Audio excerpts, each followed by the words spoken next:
Welcome to Backpacker Radio, presented by The Trek, brought to you by Helinox. I'm your co-host, Zach Badger Davis. Sitting to my right is... Hi, I'm Juliana Chauncey, a.k.a. Chaunce. Wait, is it Helinox or Helinox? So I always thought it was Helinox, but when I communicated with their marketing rep, he said Helinox, so we should probably look into it. Okay. I don't know if you want to start over. No. Let's just do it. Okay. I've always thought Helinox. It's an additional plug for the company. Thank you to Helinox or Helinox, whichever one you want to go by. Both of you. Yeah. Before we get to today's very awesome interview, we do have a few quick reminders for you. This first one's very exciting for me. This is something I've been wanting to do for years here at the Trek, and it looks like soon we'll be able to actually pull the trigger on it. We're going to be introducing a new full-time role. The working title I've got for this, I believe, is Brand Marketing and Community Specialist. It's a kind of a working title right now. But by the time this episode comes out, we will be accepting applications on this. If you've got a background in marketing, you're passionate about the thru-hiking community, would love to inject your energy into the company, please do not wait on this one. We're going to be hiring probably toward the end of this month. I think the role will start in September, maybe as late as October. But yeah, if you are hiker trash and you've got a background in marketing, definitely please throw your hat into the ring. The next item here is we're going to be at PCT Trail Days. Woo! You want to take the wheel on this one? Yes, we are not going to have a booth, but that actually might even be more fun because then we're not going to be contained to a booth. And we've never seen ourselves at Trail Days uncontained. We've seen me at Trail Days uncontained. I've never even seen myself at PCT Trail Days. Yeah, Zach's never been. No. So we're going to give him the old experience. We're going to walk the little canal island, and our Airbnb is dangerously close to everything. So we're going to be conducting interviews and having more time to put towards those, which is really exciting. So if you know anyone who is going to be at PCT Days, or even just in that general Cascades Lock area as like the local who would be a good guest, let us know because we are starting to pay attention to who we want to have on that trip. Yeah, and people are already starting to pitch themselves. If you're hiking the PCT and you're going to be at Trail Days, don't be shy. Pitch yourself. We've got the form to be a guest on this podcast available through the show notes. And last but not least, if you guys enjoy Backpacker Radio, we are very appreciative for your support via Patreon. We release at least one bonus episode every month. Of late, it's been more than that. We do fun bonuses too. We're going to be, actually, as of this recording, we released a couple weeks ago, a compiling of, I think, like 12 different Triple Crowns.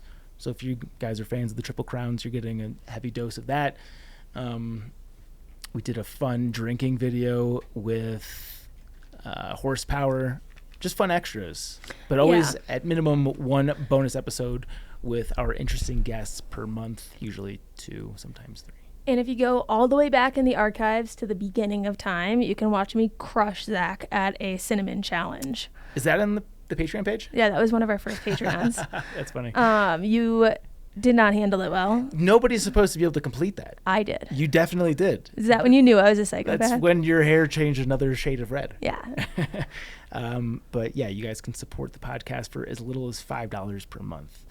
Patreon.com/backpackerradio. Okay, let's get right to today's interview with none other than co-founder of Whole Foods, John Mackey. We are joined by today's guest, John Mackey. Probably don't get your trail name in the intro all that often, who's an entrepreneur and the co-founder and visionary of Whole Foods Market. In his 44 years of service as CEO, the natural and organic grocer grew from a single store in Austin, Texas, to 550 stores in the U.S., UK, and Canada, with annual sales exceeding $22 billion. John is also an experienced backpacker who's hiked the AT, PCT, Colorado Trail, and many other trails across the Alps, Patagonia, and more. His new book, The Whole Story, Adventures in Love, Life, and Capitalism, is available at Amazon or Whole Foods today. John, thank you so much for joining us here on Backpacker Radio. Thanks for having me on, Zach. We're not sure why you're here. You're definitely one of the bigger names that we've had on this podcast, so we're very grateful for your time. I'm here because I love hiking and backpacking. As do we, so I'm excited to dive down that rabbit hole. Before we get into the backpacking talk, going through your book, I knew this was going to be my first question. Will you please tell me about the time that you investigated your wife's fridge when she went to the bathroom during your first date to see how much junk food she had in there? Yeah, it wasn't it probably wasn't the best move you could make on a first date, but it was a blind date, so I'd never met her before. And a mutual friend, this is this is like, when was this? 1990, no dating apps, no dating services. So I broke up with another relationship I'd been with for 6 years and kind of wanted to meet some other women. So I asked all my married friends, because I didn't think I'd get any good tips from my single friends. I asked my married friends, did they know any interesting women that might like me and I might like? And one of my friends who owned an art gallery said, I got the perfect woman. She's out of a relationship for a few months, and I think you're going to like her. But of course, I didn't have any pictures. I couldn't go on the internet. I couldn't check her out or anything like that. The internet didn't exist. So I pick her up, and we couldn't even get together for a long time because she was a software consultant, and I was doing Whole Foods, so we were both traveling a lot. And so we weren't going to be able to see each other for like 6 weeks, except I was invited to this wedding. One of my friends was getting married on a Saturday night. And I just said out of the blue, look, it doesn't look like we can kind of connect up for over a month. How about if I'm going to this wedding on Saturday night? What do you think about that? And she says, well, it's kind of weird, but if that's the only time we can see each other, sure, why not? So I drive to her house, pick her up, and open the door. And the first thing is I'm just like speechless. She's so beautiful. I could hardly keep it together. It was like she was so beautiful. And then, I'm kind of socially awkward, and particularly at that age in my stage of my life, and kind of trying to make small talk, and just kind of blurted out, "Hey, would you mind if I looked in your refrigerator?" So you didn't do this behind her back. You asked her. Oh yeah, I asked her. I didn't sneak it.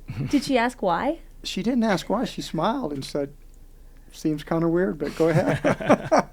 and I mean, think about it. People look at books, for example. You're kind of sizing someone up, right? It's your first date, and you're looking at their house, and you're looking at their books, and looking at their music. Well, I'm in the grocery business. I want to see what people are eating, and particularly if she was a junk food eater, probably wasn't. That would be that would be an X in the category. I opened up her fridge, and her fridge was better than mine. I mean, it was just full of lots of fresh fruits and vegetables, and all healthy stuff. Yeah. And so anyway, that's how that came to pass. And as I was perusing her perishables. That's how I like to put it.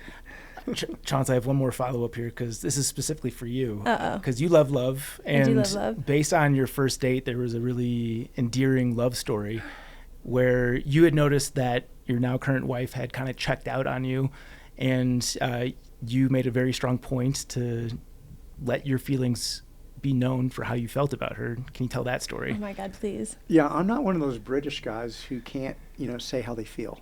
So the date goes on, and so we're at this wedding, and so I'm at the house and we're talking, and a little voice in kind of from within me spoke up and said, "This woman is more conscious than you are. She's more spiritually evolved than you are," which my ego rejected as ridiculous. I was 7.5 years older than her. I'd done a lot of psychedelics. I was a meditator. I was on my spiritual journey, and so I just sort of ridiculous.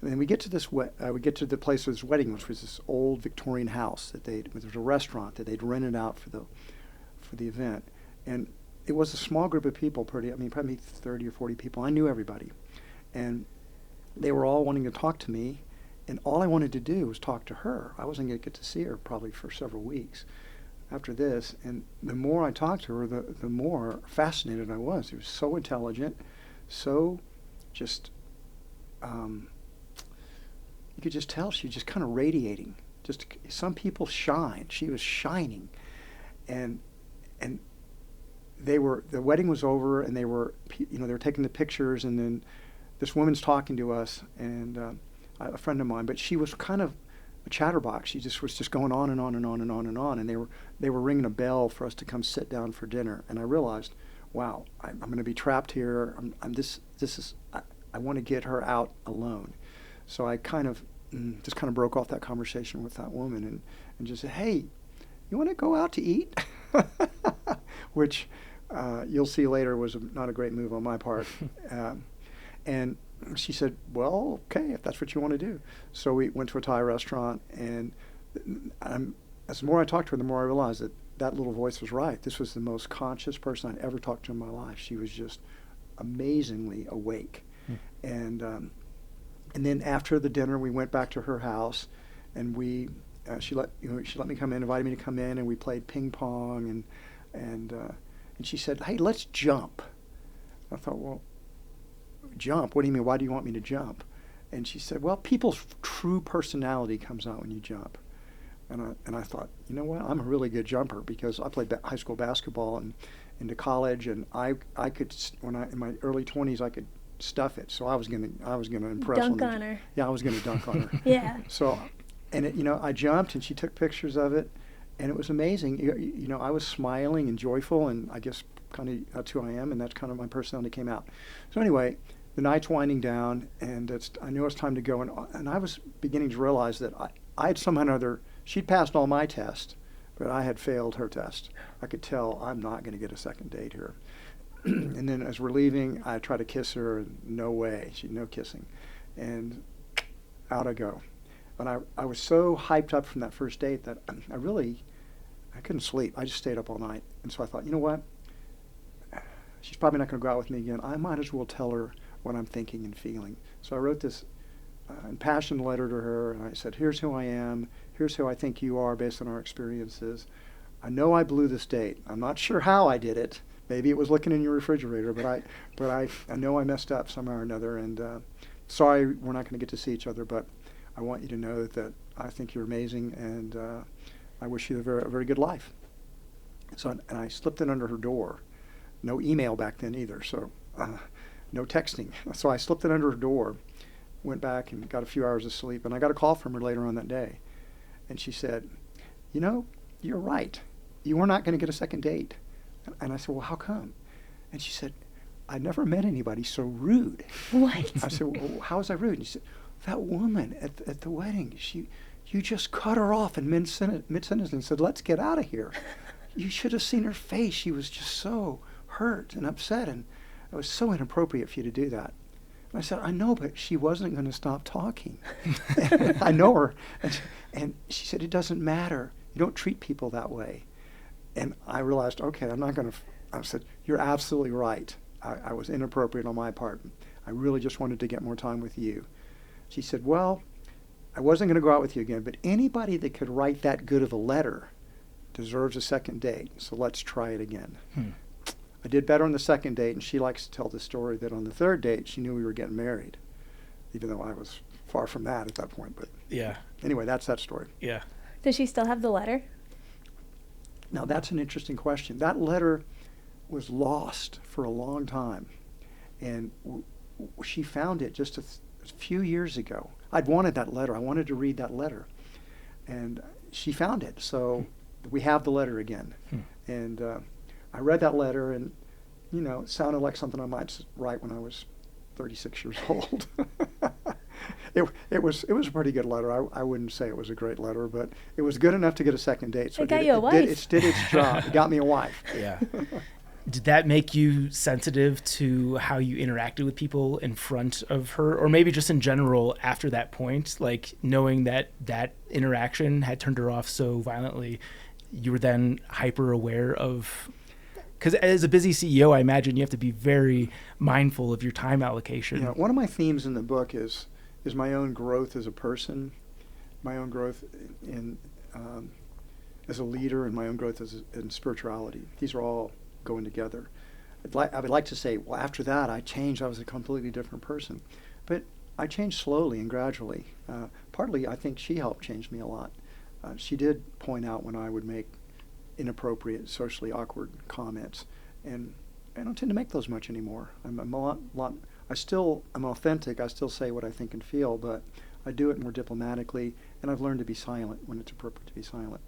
So, I think she does help me a lot in that regard. Yeah. Shifting gears a little bit, I'm surprised this wasn't mentioned in the book. Maybe this was in Conscious Capitalism. I haven't had a chance to read that one yet. But the origin story of buying Gossamer Gear, this is a fun one, because I know that it was on the brink. You were a fan of their gear. I guess don't let me tell the story. I want to hear it in your words. Well, this is back in 2003 when I thru-hiked the AT in 2002, which really got me into long distance hiking, and I've been doing it every year since then. It's one of my great passions in life. So I couldn't take that much time off from work. I took a sabbatical to hike the AT, and this time I could take a month off, and so the Colorado Trail was the perfect length to do that. To do the hike, I could do that in 4 weeks, and so I hadn't met Glenn Van Pesky, but I'd encountered him in his gear company back then. It wasn't called Gossamer Gear back then. It was called what do you call it? He had a GVP pack, and I naturally forget. He was transforming the name to Gossamer about that time, and he was visiting Boulder for some reason, and we connected via email, and I said, hey, you can come stay at my house and we can talk about hiking. I'm gonna hike. He couldn't hike with me, but he comes there and we talk, and I really like Glenn. He's a brilliant engineer, and he's a really nice person, and he knew more about hiking and backpacking than anybody I'd met. and then he told me kind of the story of Gossamer and how he started it kind of in his spare time because he couldn't get the gear that he needed, wasn't available in the market, so he just made it himself, and then a lot of friends asked him to make stuff for them, and so then he just started making more stuff, and then he got contracted out some of it, and so he had a little gear business on the side. But he was a civil engineer, and he was raising a family, and one of his children was a special needs child that sucked up a lot of money. So he was going to give the business up. And I said, you can't give up Gossamer Gear. I mean, it's important. The world needs Gossamer Gear. And he says, you can have it if you want it.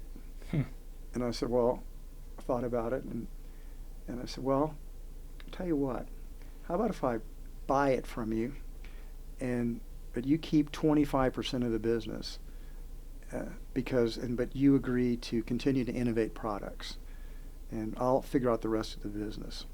And he agreed to do that, and so I guess at one point I owned 75% and Glenn owned 25%. And then one of my friends who I'd hiked the Appalachian Trail with thru-hiked Grant Seibel, and he, when you thru-hike together with somebody, you bond, and you see all their shit and all their good stuff over 2,000 plus mile trail. And Grant was looking for something to do, or Gorilla was looking for something to do. That was his trail name.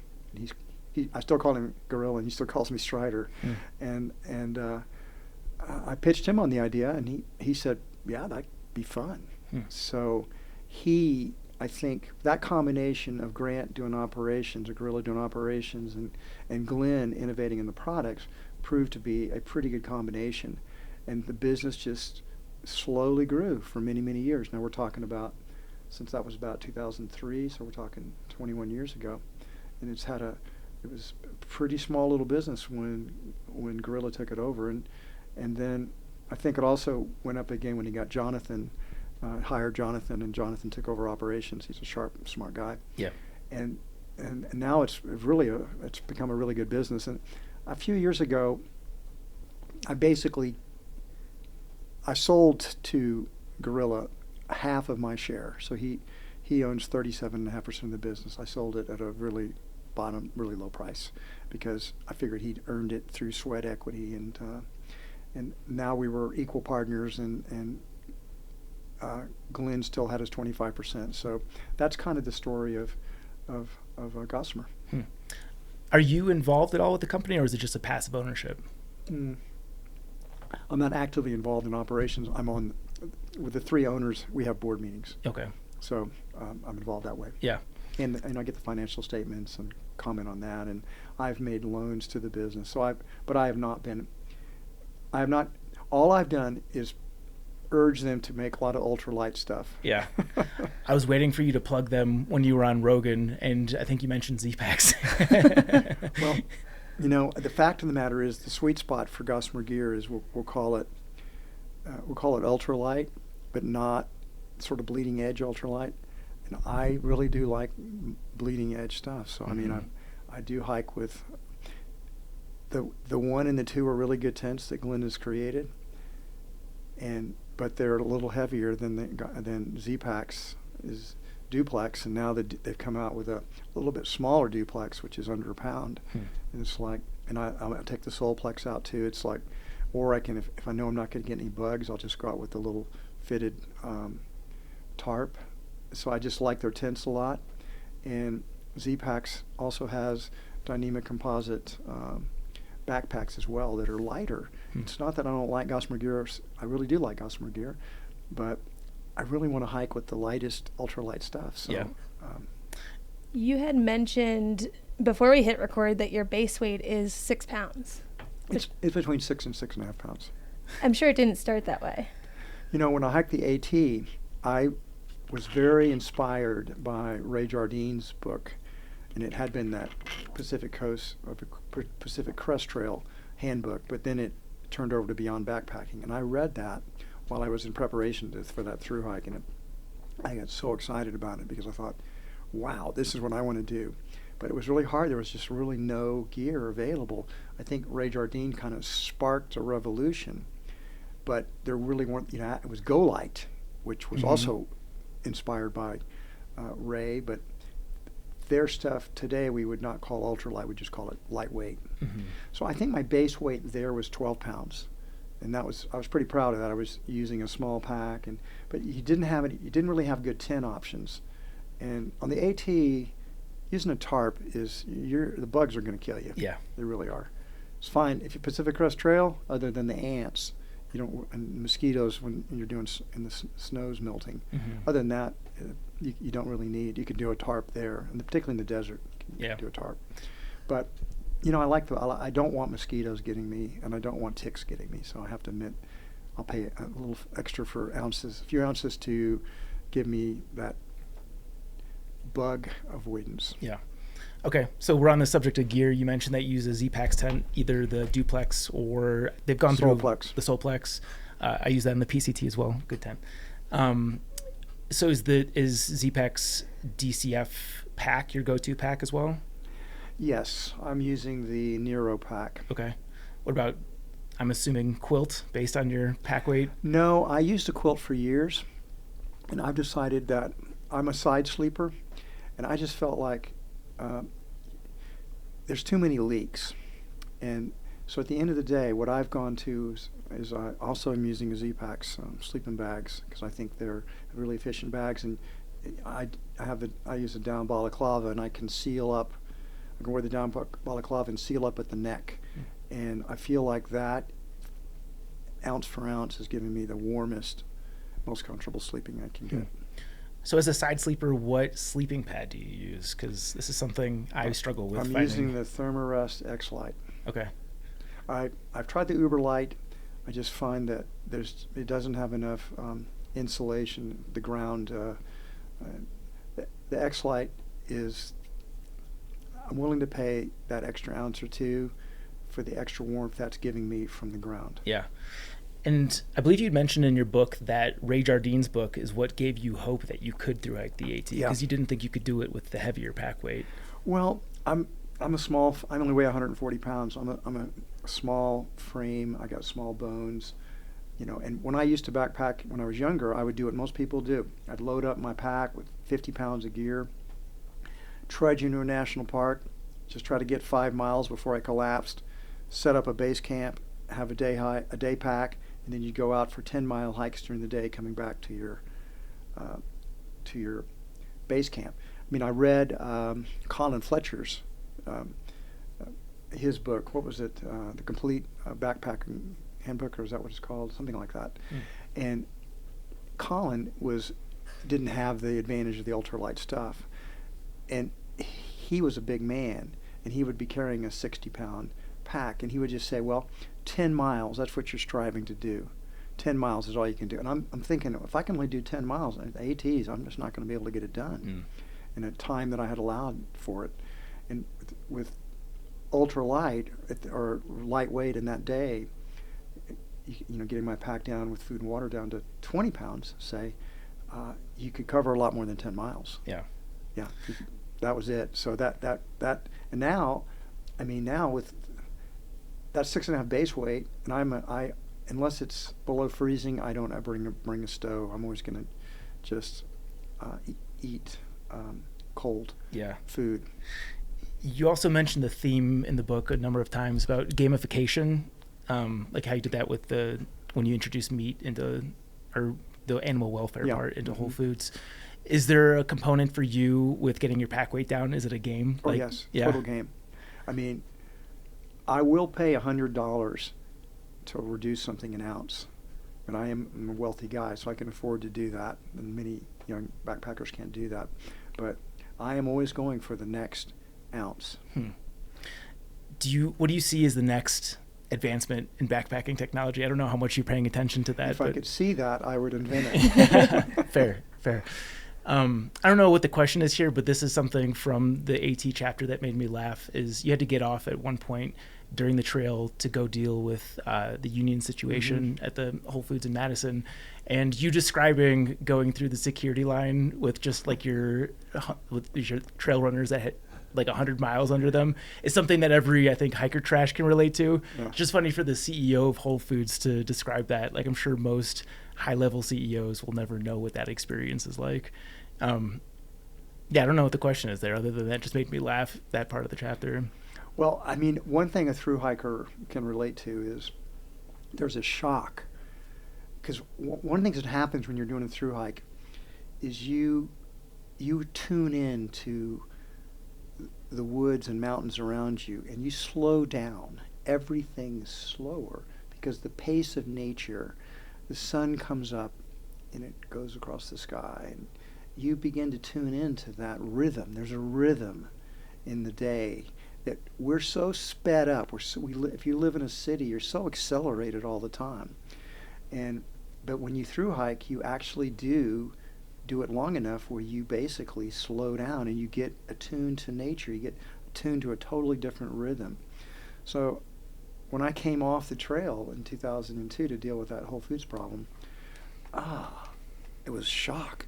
And this was only a little bit after 9/11, so the airport security was a horrible nightmare, and it was so uncomfortable. I came off, and everybody was so unhappy looking, and they were fat, and I thought, I don't want to be here. I'm going to go back on the trail. When I finished hiking the AT, I came back and I tried to settle back into to reaccelerate, and I really had trouble doing it. And 2 months after I came back, I just missed the woods so much. I went out and hiked by myself the Ozark Highlands Trail in Arkansas, which I've done that twice now. I've done that one. And I've done the Ouachita Trail there a couple times. Arkansas is, there's nobody hiking those trails. There's really good hiking, and with far out there, everything's marked, and anyhow, I had to get my fix, right? People will understand that. And it took me a while to readjust to, and it always does, actually, if I go on a long hike. Yeah, we get that feedback a lot where someone will get off a long trail and their senses are just so heightened. The lights are too bright, the noises are too loud, everything's too fast, people want things too soon. And that's just going back to maybe crash with your parents while you're waiting for your next job to start, or going back to an empty apartment. What is it like getting off a trail like this and going back to such a high position at such a huge company? Well, remember, this is a company I co-founded and started and led, so it wasn't. I can tell you many stories. I'm just not like a typical CEO because I didn't come up through a corporation. I created one, and so I just was always just myself. I didn't have to act like a CEO acts, however that is. I wasn't that way. I was just myself always. So maybe it was not the same thing for me in a way. I probably changed hiking and I just came back that way. And there was a long-time joke at Whole Foods, though. When I'd go out on one of my backpacking trips, they knew when I came back I was going to have a lot of ideas. Because one of the things that happens when when you get out of your routine and you get into a different, you can do this just traveling somewhere else or just going to a beach. But if you're going into the woods and in the mountains, my thinking, my creativity goes up to a couple of notches, and I'd get tons of ideas. So it's like, oh, John's back from this backpacking trip. I wonder what he's cooked up this time. And they didn't know whether they'd be excited or frightened. Yeah. What were some of the craziest ideas you came back with? That's a good question there. Well, a lot of the questions would come back about where we should grow next. And I mean, because for a long time, Whole Foods was just a Texas company. And then we gradually began to grow elsewhere.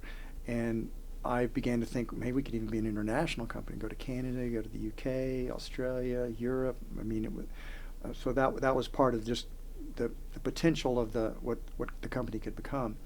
Also, a lot of the ways to structure the business, a lot of ideas about the way we organize, the way team members are treated. You get this time to think through lots of different parts of the business, but also the imagination. You see all kinds of different possibilities of the way you could behave, the way you could organize. Lots of different possibilities, and a lot of them are bad ideas. You come back and you talk it over with the team, and you pretty soon realize that one's not going to work. But other ones come back and people get excited about, and they get implemented. So it's kind of like a batting average. You're not going to get a hit most of the time, but you will hit some homers, and those that they make it all worthwhile. Yeah. Tell us about the serialized trail register fantasy stories that you were leaving for people. That was so fun. This was back when I was thru-hiking the AT back in 2002. I was fascinated by the trail journal culture, right? But of course it's kind of one way. You can only communicate with the people that are behind you, and the people that are ahead of you, you can't communicate with them. And you know how through hikers, you get off the trail for a while, or maybe you get an injury, and you can lose track with people that you're hiking with. And so I started a fantasy novel, basically, that every time we'd get to the trail, the shelters are, 8 to 10 miles apart in general. And so that's one of the things I'd be thinking about, by the way, when I'd be hiking, is like, what's going to be the next chapter? And so I would try to write a few pages every time I got. In fact, my two companions, Gorilla and the Princess, were constantly saying, "Hey, Strider, we got to go now. Put it in the next shelter." Cracking the whip. So, exactly. And so, but some of the characters that I'd meet on the trail, I began to incorporate into the fantasy novel. The basis of this fantasy novel was that we were like living in a multiverse, and we'd come through another dimension to a parallel world that was similar to this one but different. And the princess had a very special way that was going to help Earth, this particular dimension. And we had to get this to the top of Mount Katahdin. And we just couldn't go there. We had to do this hike, and that would throw off because we had people trying to capture it, and they followed us through. And Gorilla was like he was our muscle, and he had super strength. And some of the other characters we met, we worked into some of the other hikers we met. I wove them into the story. Like one of the through hikers back in 2002 was a guy named Space Monkey, and he was also working on a really ultralight thing. And he was super young and he was super fast, and so I got him he was a spy that had come through we cut a hole. That Gorilla had a special knife that could cut a hole into another dimension, and we came through that hole, but before we sealed it up, Space Monkey got through too. So anyway, it's kind of whatever the imagination came up with. And, it was a lot of fun writing it. Are Princess and Gorilla reading these entries as well? Well, a lot of times they could read an entry, like when we were staying in a shelter overnight, then but they couldn't always read it because they were eager to get going again off the break. So they read some of it. Yeah. Did you ever have people catch up to you that didn't know you were the one writing them that brought it up? A few times people would say something about some weirdo's writing this.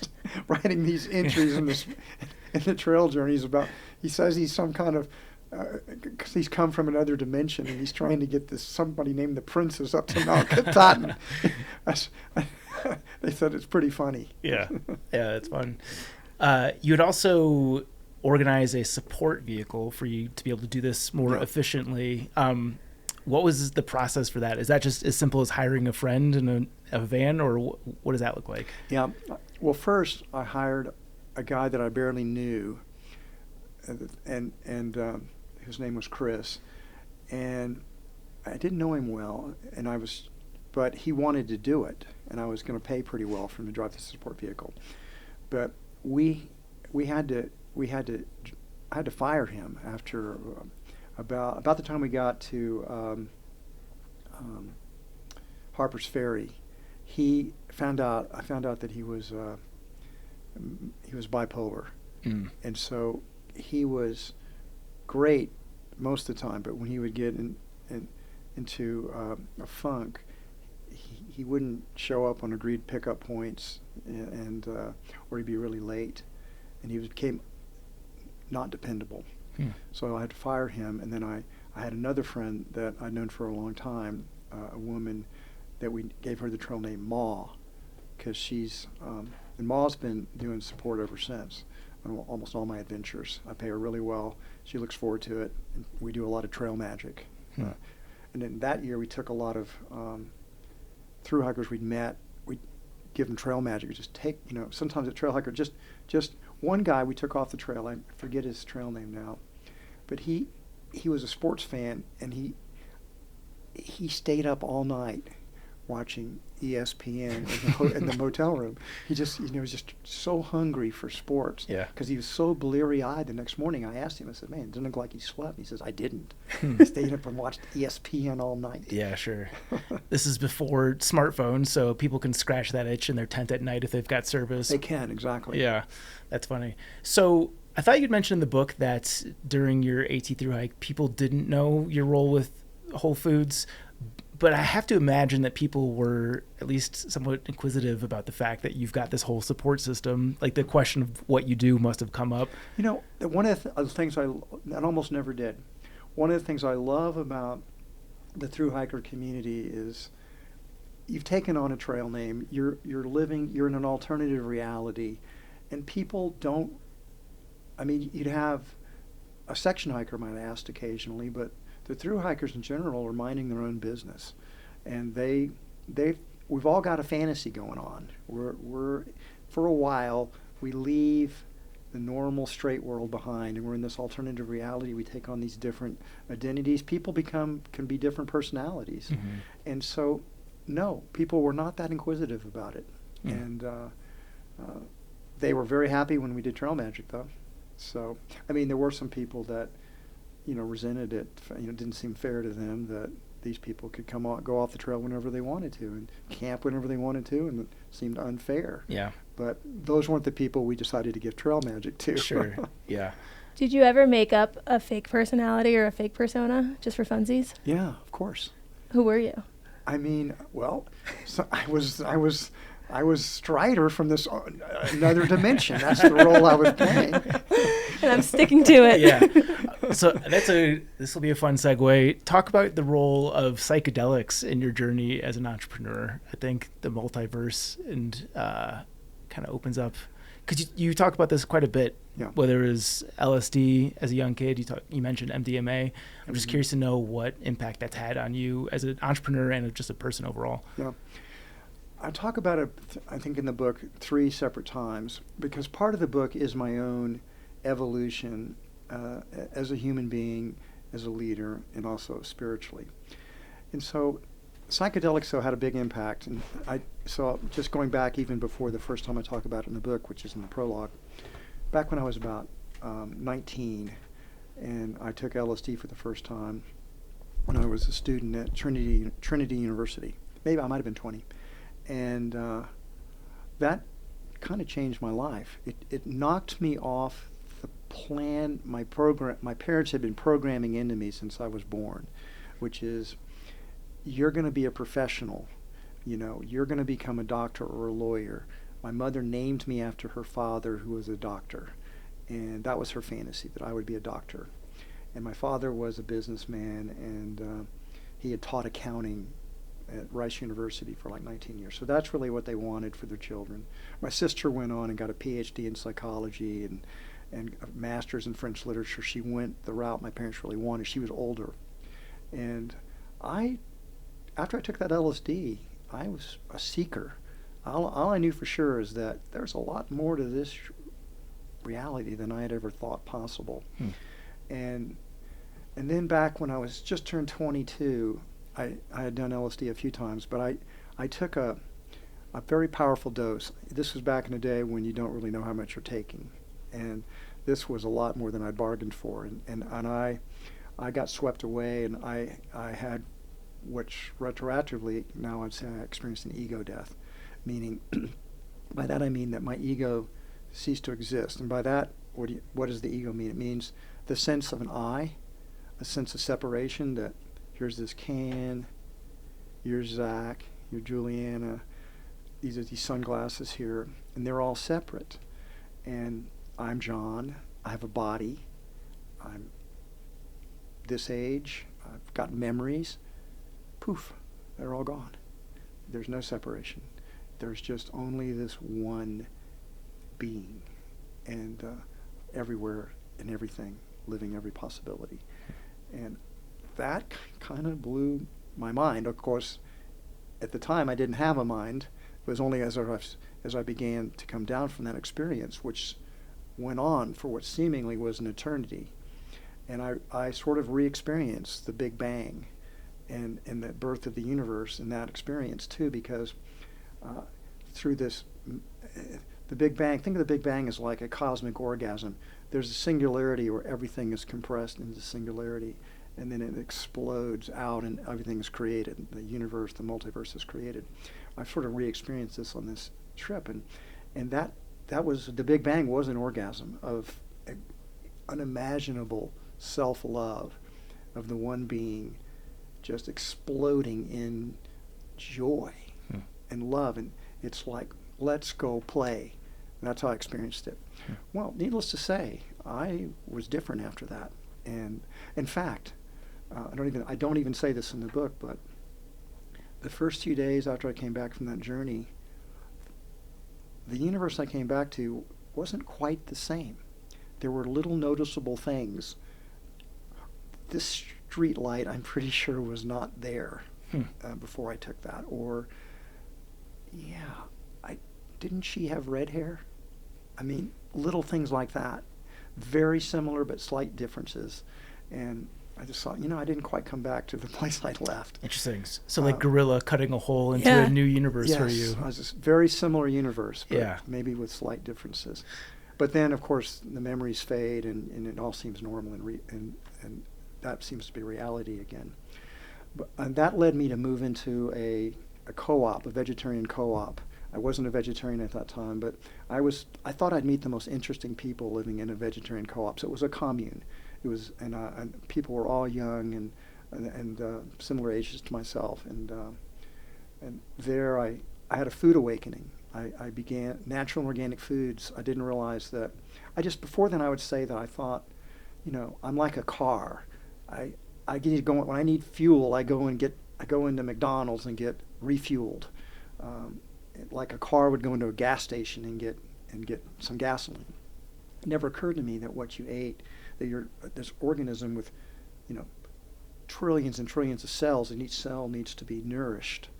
And what you eat has this huge impact on your vitality, on your immune system, on your health. It never had occurred to me before. And now I was learning about it, and I was super excited about it. I started reading books like crazy about food. I learned how to cook. I became the food buyer for the co-op. I went to work for the small natural food store called Good Foods, and I loved it. I loved being a retailer. I had never done that before. And I remember coming home back to the co-op. My girlfriend was named Renee, and I met in the co-op. And I came back, and Renee was this had incredible joie de vivre, just a very alive, vital person. And I came back to her, and I looked her in the eyes, and I grabbed her hands, and I said, Renee, what do you think if we create our own natural food store? She looked at me and she said, we were both hippies. She said, oh, Mac, oh, man, that'd be so cool. Let's do it. And so we did. So we created the first store called Safer Way. Okay, that cracks me up because Safeway exists at this point, right? Mm-hmm. They were in Austin back then. They were called Safeway. Safer Way was definitely a little This was rip. to shit on them, right? Yeah. Because I was hoping. Oh my God, that's so funny. That is the funniest thing. What are your parents thinking in between you starting Safer Way and you doing LSD, where they had hoped you would be a doctor and now you're going to work at a grocery? And dropping out of college. Yeah, and that part. I was dropping in and out of college. One thing I should say is that I went back and forth between Trinity and San Antonio and the University of Texas in Austin. University of Texas at Austin, I'm studying philosophy. At Trinity, I'm studying religion because I'm now very interested in Eastern religions, and I'm reading Alan Watts, and I'm reading Hermann Hesse, and I'm starting to read Carlos Castaneda, and I'm getting very, very interested in one thing I knew is that there was not only that there's this deeper spiritual reality that undergirds everything. I just knew it. I'd experienced it. I never doubted it ever again. I talked to my rationalist friends and who say, well, prove it. And it's like, if you do the same protocols, you'll have similar experiences, but you've got to be willing to do them. And of course, most of them aren't willing to do that. So they don't get the experiences, so they stay stuck in their, I'd say, a more narrow view of the universe. My parents were worried about their son. My mom particularly was worried, and I started hitchhiking around the country. I would go to school for a while, then I'd drop out, then I'd take a part-time job, and then I'd hitchhike around the country. And I wanted to have adventures. I've always seen life now as this grand adventure. And after that experience, that psychedelic experience, when I had experienced that ego death, I let go of a lot of fear about things like death, because, I'm gonna lose my body, and my ego's gonna disappear again. But that's not me. I mean, it's kind of like the metaphor I try to use to explain it to people. I'm gonna go home tonight. I'm gonna take off my clothes to go to bed. I'm gonna hang them up, and I'm not gonna think about those clothes again. I might put them on again. Maybe I won't. Maybe I'll get rid of them. I'm not my clothes. Similarly, I'm ultimately not my body. I'm not my ego. We're very identified with those things. We think that's who we are. But there's a deeper reality of what we are behind that. And so when we die, and the body seems to disappear, the ego disappears as well. And we're very attached to our egos because that's our memories and that's who we think we are. But it's kind of like when you're having a very powerful dream, it seems real, doesn't it? But it's weird because you're a character in the dream. Who are all those other characters? Where do they come from? Just your imagination. Yes, but they are acting with you, interacting with you, right? So I think it's very similar in this life. I think when we die, we wake up from the dream that we were having of being John Mackey in this particular reality. And I will put those clothes aside. And I think that's what we all experience. So we're all of this manifestation, so to speak, of this one being that's always been, always will be, that's in the singularity. And anyway, so let's get back to that main theme that I was trying to talk about, which was what did my parents think about this? So my mother's very freaked out, very worried about me, particularly when I was going hitchhiking. And my dad was worried as well. But in some ways, my dad was actually, I could tell he was kind of proud of me. I was going my own way, and he never could. My dad was born in 1921, and he grew up in the Depression. They didn't have anything. They were dirt poor, and for them to go into college and then getting a job that could pay some money was the American dream. And then when Pearl Harbor happened, my dad was 20 years old. So he's in the next thing you know, he's in the military, gets married to my mom at a very young age. I have my sister, and now my dad's got to raise a daughter and support a family, and he's he can't do what he wants to do. Whatever his dreams were gone. He now is a very responsible person. And so now, in some ways, I always thought of myself as a little bit like my father's astronaut, that he'd launched me, and I could now do these things. I had the financial security, so to speak, to do the things he couldn't do. He was in a totally different life condition than I was. So I always thought he was kind of secretly proud of what I was doing. And then when I got interested in business, we got really close again because I didn't know anything about business. My dad was my mentor. He helped me. Really, I didn't hardly make a move at Whole Foods for the first 16 years it existed without checking things out with my dad. Mm-hmm. That must have been very difficult then, the separation when he was on the board and you asking him to leave. Yeah, that was when the mentorship kind of ended. And what happened there was Whole Foods had gone, we did our initial public offering, sold stock to the public in 1992. And my dad then was wealthy. He was wealthy in his own right after his success in business, but this made him a lot wealthier, at least on paper. And I thought, we began to fight a lot, and he got really conservative about not wanting to take so many chances. And we were starting to argue and fight on these board meetings, and he seemed to have changed. I couldn't understand why he was getting so upset. He'd been so supportive. And we had this blowout fight about acquiring Mrs. Gooch's, which was an LA company similar to Whole Foods, that they were ready to sell out to us. The owners were not getting along. This was a way they could cash out. So I saw this was a great opportunity, and we needed to take it, seize the day. But he didn't want to do it, and he fought, and we fought publicly. And finally he yielded on it, but it was kind of like the last straw. After that, I realized, we just can't keep doing this. It's time for the mentorship. It was over. I was about 40 years old now. Mm. And it was only about a year later, he did resign. And I asked him to sell half his stock, and then he'd always have enough money, keep the other half because it was going to grow, and that's what he did. But then about a year later, he was diagnosed with Alzheimer's. And I realized that he'd had Alzheimer's when we were fighting. Mm. Those were some of the first early symptoms of that disease, which is emotional swings, big emotional swings that are not, nobody knows why. Yeah. So that's why we was fighting. Mm-hmm. To jump back to Safer Way. Chaunce was talking about this before you came in. She wanted to hear the background. It's the funniest thing to me. What is the community's reaction when you make Safer Way? Are they all laughing too? Like with you, not at you, but at this name? Yeah, I mean, most people didn't even get the joke. But how? Is there any sort of IP infringement? Like, did you ever worry about? We hope so. That would have been great publicity. Sure. Yeah. We were such a small little gnat. Safeway couldn't take notice of us. Yeah. They took notice of us later when we became Whole Foods. Yeah, I'm sure they did. I didn't want to cut your question off. No, I just wanted to know if everyone was like, we got a shop here. This is the funniest name. Some of the best tales about Safer Way it was an old Victorian house, and we were so idealistic. That first store Renee and I created was vegetarian. We didn't sell alcohol.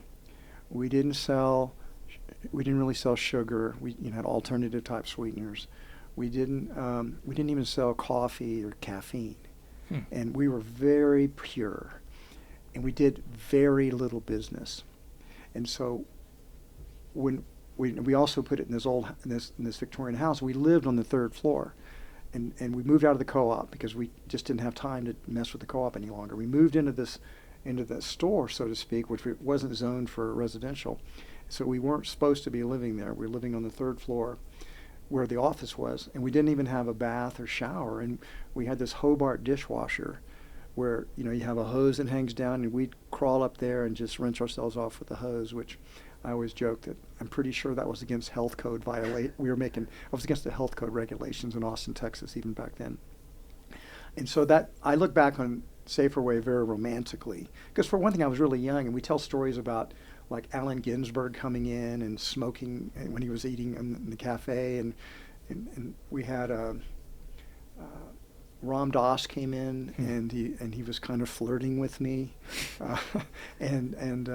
so we had various celebrities come in, even this little tiny store back then, and I think back on it now because I was so young. I think back of it romantically, because when you're young, you'll always think, but when you get older, you'll think back on your youth with romance, because you had your whole life in front of you, and your adventure was You were just beginning to live the adventure, so to speak. Yeah. Anyway, Safer Way wasn't that successful, and we decided to merge with another friendly natural food store that we'd met because we were kind of buying stuff together to get better prices. And we changed the name then to Whole Foods Market, and we changed the product mix to sell the things that Safer Way wasn't selling. We sold meat, we sold seafood, we sold beer and wine, we sold sugar, we sold white pasta, for example. And that Whole Foods Market just took off. We had a great location, and it became the highest volume natural food store. It was big, well, for the day, 10,500 square feet. And it became the highest volume natural food store in the United States within just about 6 months of opening. And we had we hit gold or oil, so to speak. Yeah. How are you how are you mentally keeping up with that growth? I'm sure in 6 months that must be coming at you so fast that you can barely wrap your head around it. Well, we're still just one store. So we were running it like it was a small store. One of the things that in a small store, everybody does everything, right? I mean, maybe you come in and stock produce for a while, and then maybe you go cut some cheese, and then maybe you work at a cash register, and then maybe you get behind the meat counter. So we were like it was fine when we were a small store. That's what you have to do. It was small. It was okay at Whole Foods for a while, but then we got busier and busier and busier. We had thousands of customers coming in a day, and it was like a Chinese fire drill with people rotating all around. It was just confusing. So we had to sort of break into departments, which we later evolved to be called teams, and people had to stay in one place. A lot of people did not want to stay in one place. They felt like they were trapped. And so, but that's the only way you can do a bigger store. So we didn't even know how to do that. That's how ignorant we were.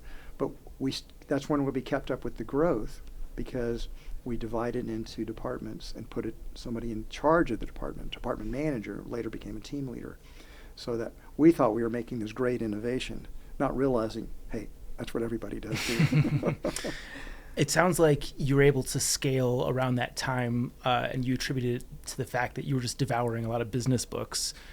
Were there any books, either during that time or I guess just in your entrepreneurial journey overall, that you'd recommend to somebody as like, this is the book that they have to read that'll change your entrepreneurial journey? Well, there's tons of books I could recommend, but the books that I started reading 45 or 46 years ago were different books than they wouldn't be books that people.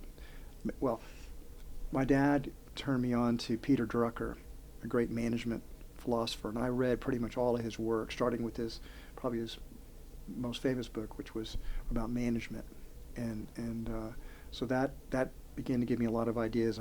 I read a lot of biographies like about business people as well, and I read like Alfred Sloan's, My Years with General Motors. He's the one that really kind of built General Motors, and I read what other people had done in building their business. It was Sam Walton's book about how he did Walmart, and that's one still worth reading, definitely. And Drucker might still be worth reading. I haven't read him in a long time.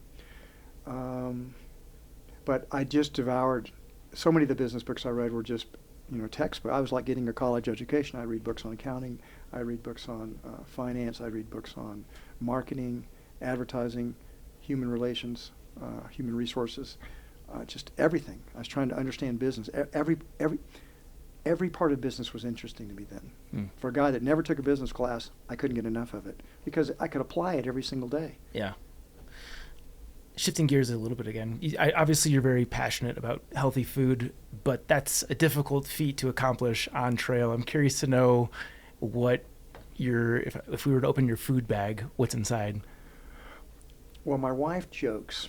She says, John, there's only two reasons you really want to go on a long distance hike. I says, I'm not going to say you want to get away from me, because I don't think that's true. But you want to listen to books. I listen to a lot of books when I'm backpacking. I love the fact that I can download books onto my phone and listen to different books. It's amazing. She says, you just want to go listen to books. And truthfully, I have a kind of a rule when I'm on a long distance hike. I'll commune with nature until noon. And then in the afternoon, as I'm getting a little more tired, I'll listen to books. But you can listen if you're listening 4 or 5 hours a day, you'll finish a book in 3 or 4 days. So if you're on a long hike, you can listen to a lot of books. I listen to almost the entire Wheel of Time in a little over a year on my long distance hikes, plus listen to it when I drive in a car. And it's just the other reason is because you want to eat vegan junk food. You can't justify it here, but to keep your weight down, you will eat these calorie-dense foods that you would Are you normally eating like eat. Oreos? Like how far are you going? Not necessarily Oreos, because I would only eat stuff from Whole Foods. Yeah. But I might eat a Oreos equivalent, which Sure. would be the 365 chocolate cream cookies, or I might get vegan chocolate chip cookies. I would definitely eat bars, and I Pro bars probably are my favorite bar, but I like Cliff bars as well, and I'm always trying different bars. But unfortunately, those bars, increasingly the bars are becoming more and more like candy bars, where I can't really differentiate between them any longer. So, but you know, I got to be friends with Scott Jurek, who lives in Boulder, and has he ever been on your show? A couple times, yeah. Yeah. So Scott's become a pretty good friend, and I've done some hikes with Scott. Boy, talk about a hiker. Yeah. Yeah. I hiked a couple of 20-mile days with Scott, and he'd come in on a hike when I was already super fit. For me, still couldn't keep up with him. I'm sure. But that's a whole nother story, unless you want to go back to Scott. But I got some good eating tips from Scott. He likes to buy the Amy's burritos and frozen, and then he can get a couple of days out of those burritos because you take them out from a resupply, and they're frozen, and then by dinner time they're not frozen and they're delicious, and you can still eat them like at lunch the next day. So and he another one of his ideas was to boil a lot of the little potatoes, and then just kind of they're boiled, and then you kind of roll them in salt. And then you have a whole bag of those little small little round potatoes. You just pop them in. Sure. That's a good idea. It's a really good idea, right? Like an uncrunchy potato chip almost. I eat a ton of peanut butter, almond butter, and jam sandwiches. I mean, I never get tired of them. I alternate the jam and I alternate the nut butter, but I never get tired of that. And that's generally what I eat for dinner. Yeah. A couple of those sandwiches for dinner. As someone and those will last on the trail for a few days. Yeah, you're very weight conscious. How are you managing the jam? Because I don't believe there's any jam, to my knowledge, that's not sold in like a glass jar. Yeah, those would be in the support car. So then I'm gonna, when we get to when I'm coming out of a night on when I'm not camping, I'll make a couple days worth of sandwiches, and so I'm not carrying the jars themselves. That would be too much weight. I do gorp.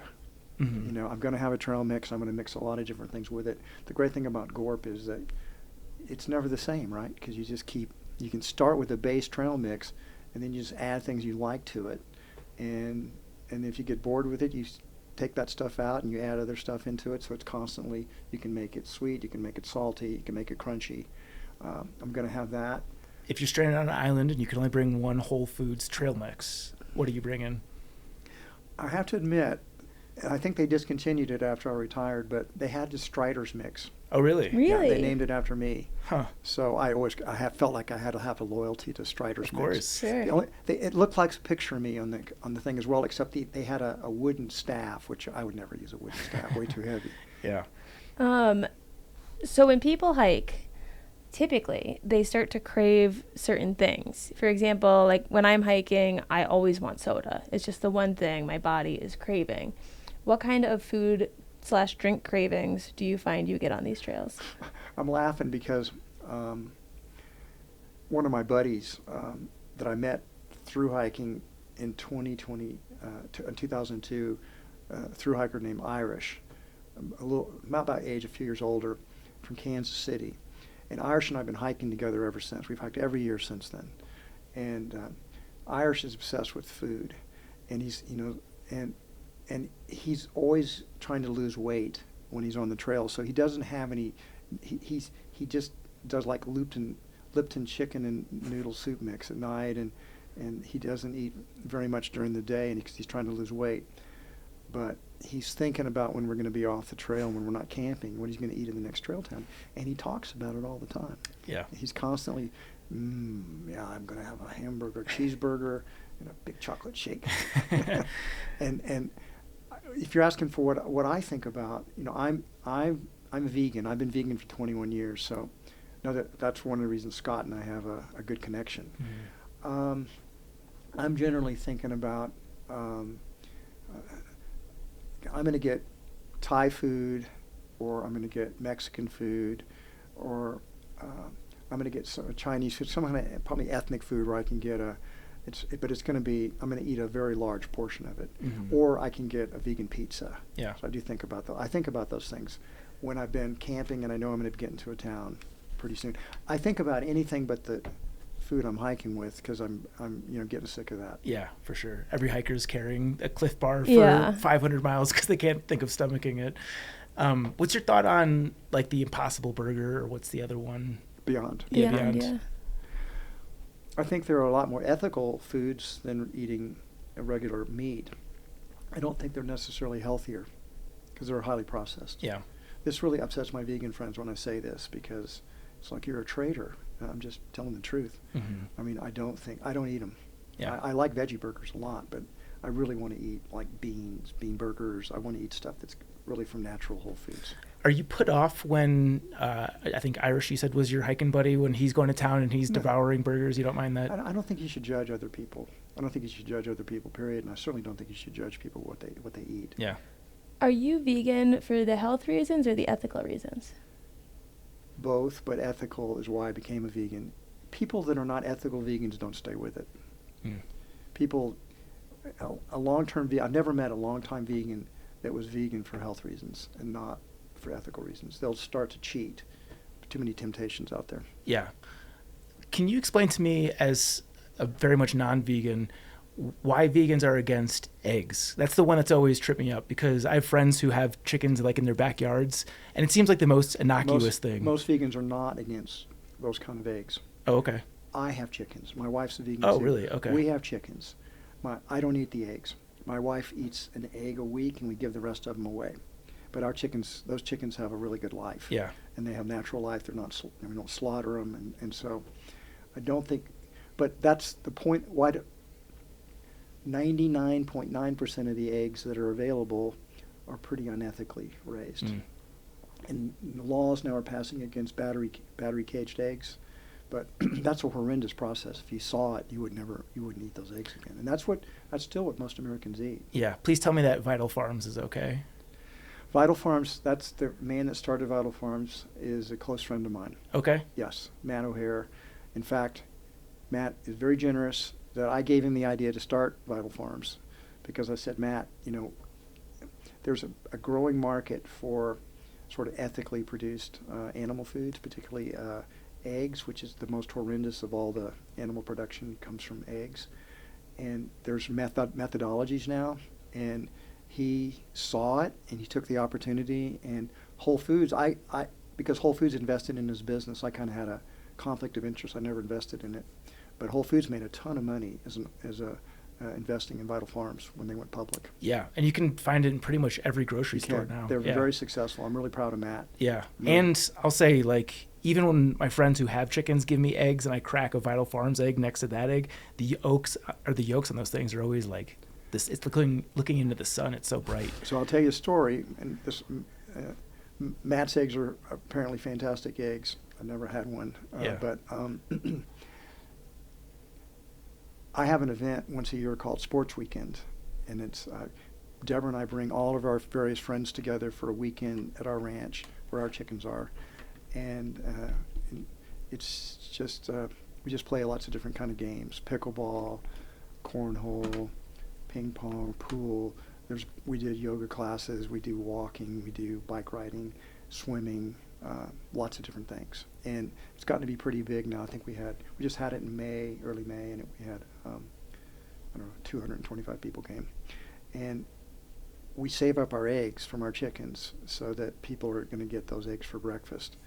And, Matt says he thinks our eggs are the best eggs he's ever eaten. Okay. Wow. So I take that as high praise. Yeah. How long can you save eggs for? A couple of weeks. Oh, okay.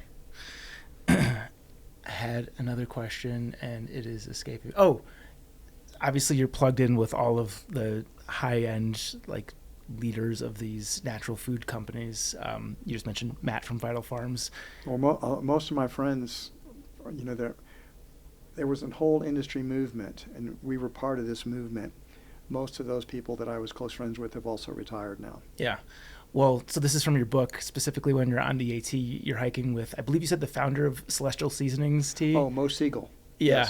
Yes. Who lives in Boulder. Yeah. I've been to their, the tour when you walk into the Mo's a close friend of mine. Yeah. What made me laugh the loudest in the book was the trail name that Gorilla gave him. Do you want to share that story? Yeah. So Mo is a very good, very strong hiker, and he comes out.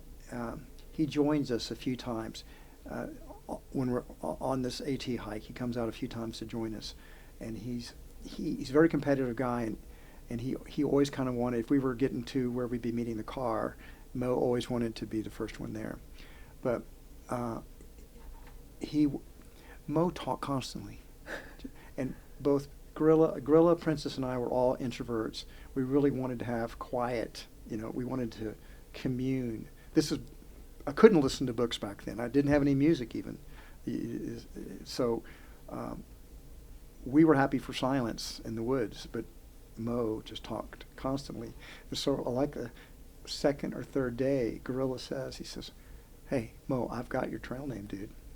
And he says, "Great, what is it?" He says, "Verbal tea." Herbal tea, verbal tea. Yeah. Princess and I loved it.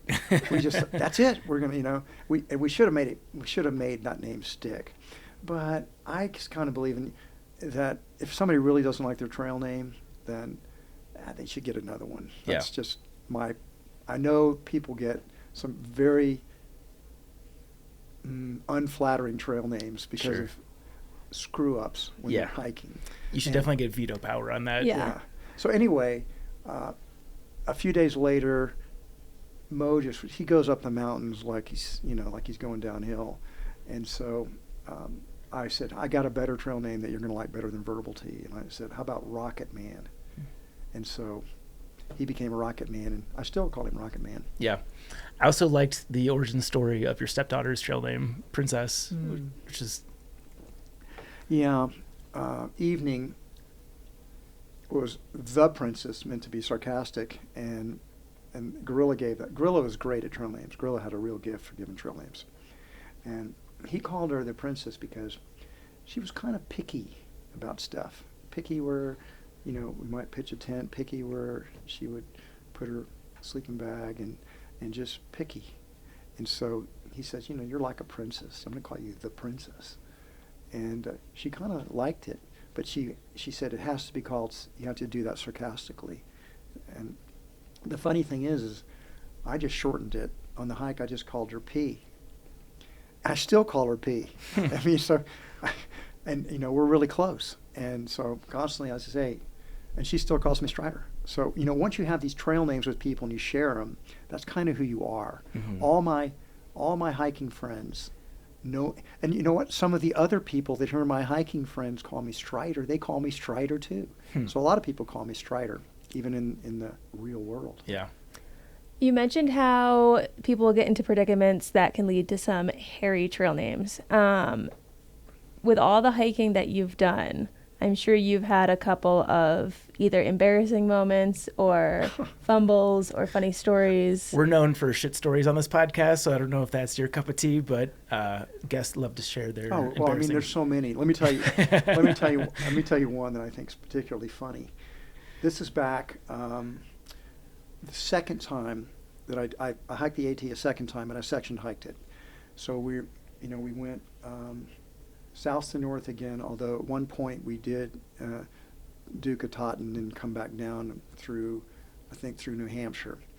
Now, this story was when we got to the intersection of the Appalachian Trail and the Long Trail. And because they come together and then they separate, right? So I'm hiking with my buddy Cowboy, another guy I met through hiking the Appalachian Trail in 2002, an Irish, and so Cowboy and I, we see a fork, but we see the white blaze, and so we said that's got to be the AT. It's got the white blaze. What we didn't know is the long trail is also white blazed. So we go on that trail confident that we are on the Appalachian Trail, and we get to this trail shelter there, 10 mile, I guess about 10 miles in, and it's like, I don't remember the shelter. So we're looking on our data book, and there's no shelter called whatever that shelter was. And then it's like, and then we're waiting, and we thought, wasn't Irish ahead of us? I mean, shouldn't he have stopped by now? Or maybe was he behind us? You think he went off to go to the bathroom or something? It's like, why haven't we met up with him? So we get on the phone. Thank God phones were working better the second time I did this thing. And we call him up, and Irish says, "Where the hell are you, Strider?" And I said, "Where the hell are you, Irish?" He said, "I'm sitting in the Appalachian Trail in this particular shelter. Where are you?" And I said, "I'm sitting on the Appalachian Trail in a shelter." And he says, "What's the name of the shelter?" And I said, "This." He says, "You're not on the Appalachian Trail. You must be on the long trail." I said, "How can I be on the long trail? Because it's got a white blaze." And he says, "Because you're a dumbass." The long trail has white blazes too. So Cowboy and I you know how you hate to admit you've made a mistake, right? So, but we finally reluctantly admitted we were going to have to hike back. Maybe it wasn't 10 miles, maybe it was 5 miles, but it was several miles. Now, what's particularly funny is while we're at the shelter, we're packing up to go. This woman comes up, and she says, "You guys hiking the AT?" And we said, "Yes, we are." And she said, "I don't recognize this shelter." And I said, "That's because we're not on the AT. We're on the long trail." And she says, "No, we're not." And she says the same thing. I followed the white blazes. And the funny thing about her was she kept wanting to argue with me. And I said, "Listen, I'm telling you, you're on the wrong trail. I don't want to turn around and hike to go back either. But the further you keep hiking this way, the longer you're going to have to hike to get back on the trail." And she's still arguing with me. I said, "Look, stay here if you wish. We're hiking backwards." And she reluctantly came along as well. And so that's a pretty embarrassing moment. If that had happened probably in 2002, I might have gotten a trail name. The wrong trail might have been my trail name. Yeah, sure. What year did you hike the PCT? That was section hiked as well. Okay. So we did. I've never. I couldn't. I can't really. I could now, but I couldn't through hike again. That kind of sabbatical. I just can't take that much time off. Sure. That was a once in a career thing. But through hiked the Colorado Trail in 2003. Then I started on the PCT, and we section hiked that. It took us 4 years to section hike it. I do time in both the early spring and then or spring and then late summer. It's generally how I did the PCT. How do you like backpacking out west versus something like the AT?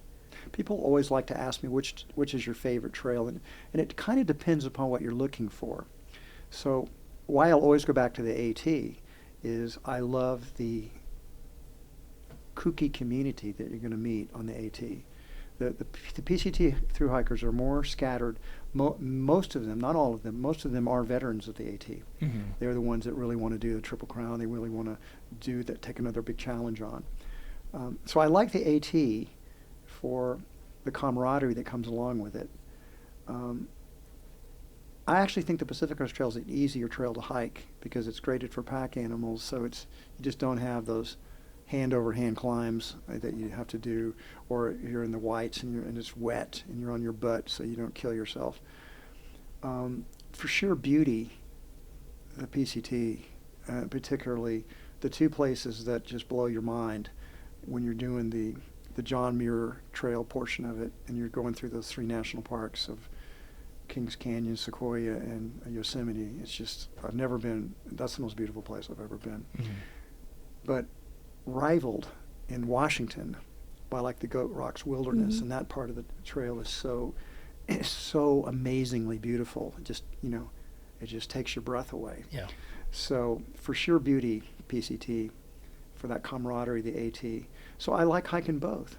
One thing I like about the AT versus the PCT is water is so much more plentiful. Yeah.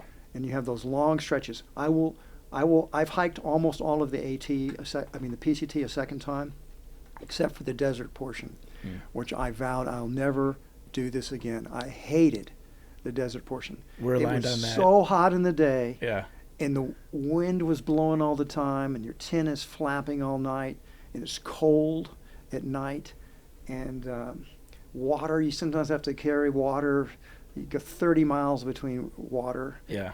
So you're not doing the support car when you're section hiking the PCT? Well, we did some of the support car. Okay. But there are places where there's no places. There's right. so much more wilderness. I mean, doing that, there's that 211-mile stretch that you do, along with the John Muir Trail. There are no road crossings. Yeah.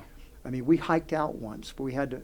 Maybe it's to get to Bishop. I think we hiked out on a side trail, but it's 5 miles. Like Kearsarge Pass? Yeah. Yeah. To resupply. Yeah. Take a night off, and then we came back on. But there are long stretches where there's no way a car can even support you. Right. Yeah, I'm aligned with you on the desert portion of the PCT. I hiked it southbound, so, I'd done Washington, and just coming fresh out of the Sierra, the desert didn't have much to offer me. But if you look at least you were super fit going through it, and you could probably breeze through it. I was in pretty good shape at that time. That is true. One of the other trails I see on here, this one just came across my radar because I just got back from Italy, and I think my algorithm is pushing Italy on me. But you have the Via Francigena on here. That was not. Yes, the answer is I hiked about 10 days on that trail. I highly recommend that trail. That was not European hiking is different because you're very seldom even allowed to camp any place, and so but you can go. There are so many wonderful trails in Europe, and there's this trail in Portugal that's pretty new. That's like along the coastline. You can hike village to village to village, and it escapes my mind right now. But if you do long distance trails in Portugal, you'll get it. Highly recommend that particular trail. It was fantastic. The panoramic views were incredible. And I also hiked the Alpe Adria Trail, which I had a shin splint the first year back in 2021. Was it 2020? No, 2022. And I had to stop hiking after just 12 days, but I went back and finished the rest of it last year. Loved it. So beautiful. You start out in a glacier in Austria, and then you go through Austria, then down through Slovenia, and then down through Italy, and you end up in kind of ends in Trieste, which is an amazing little Italian town.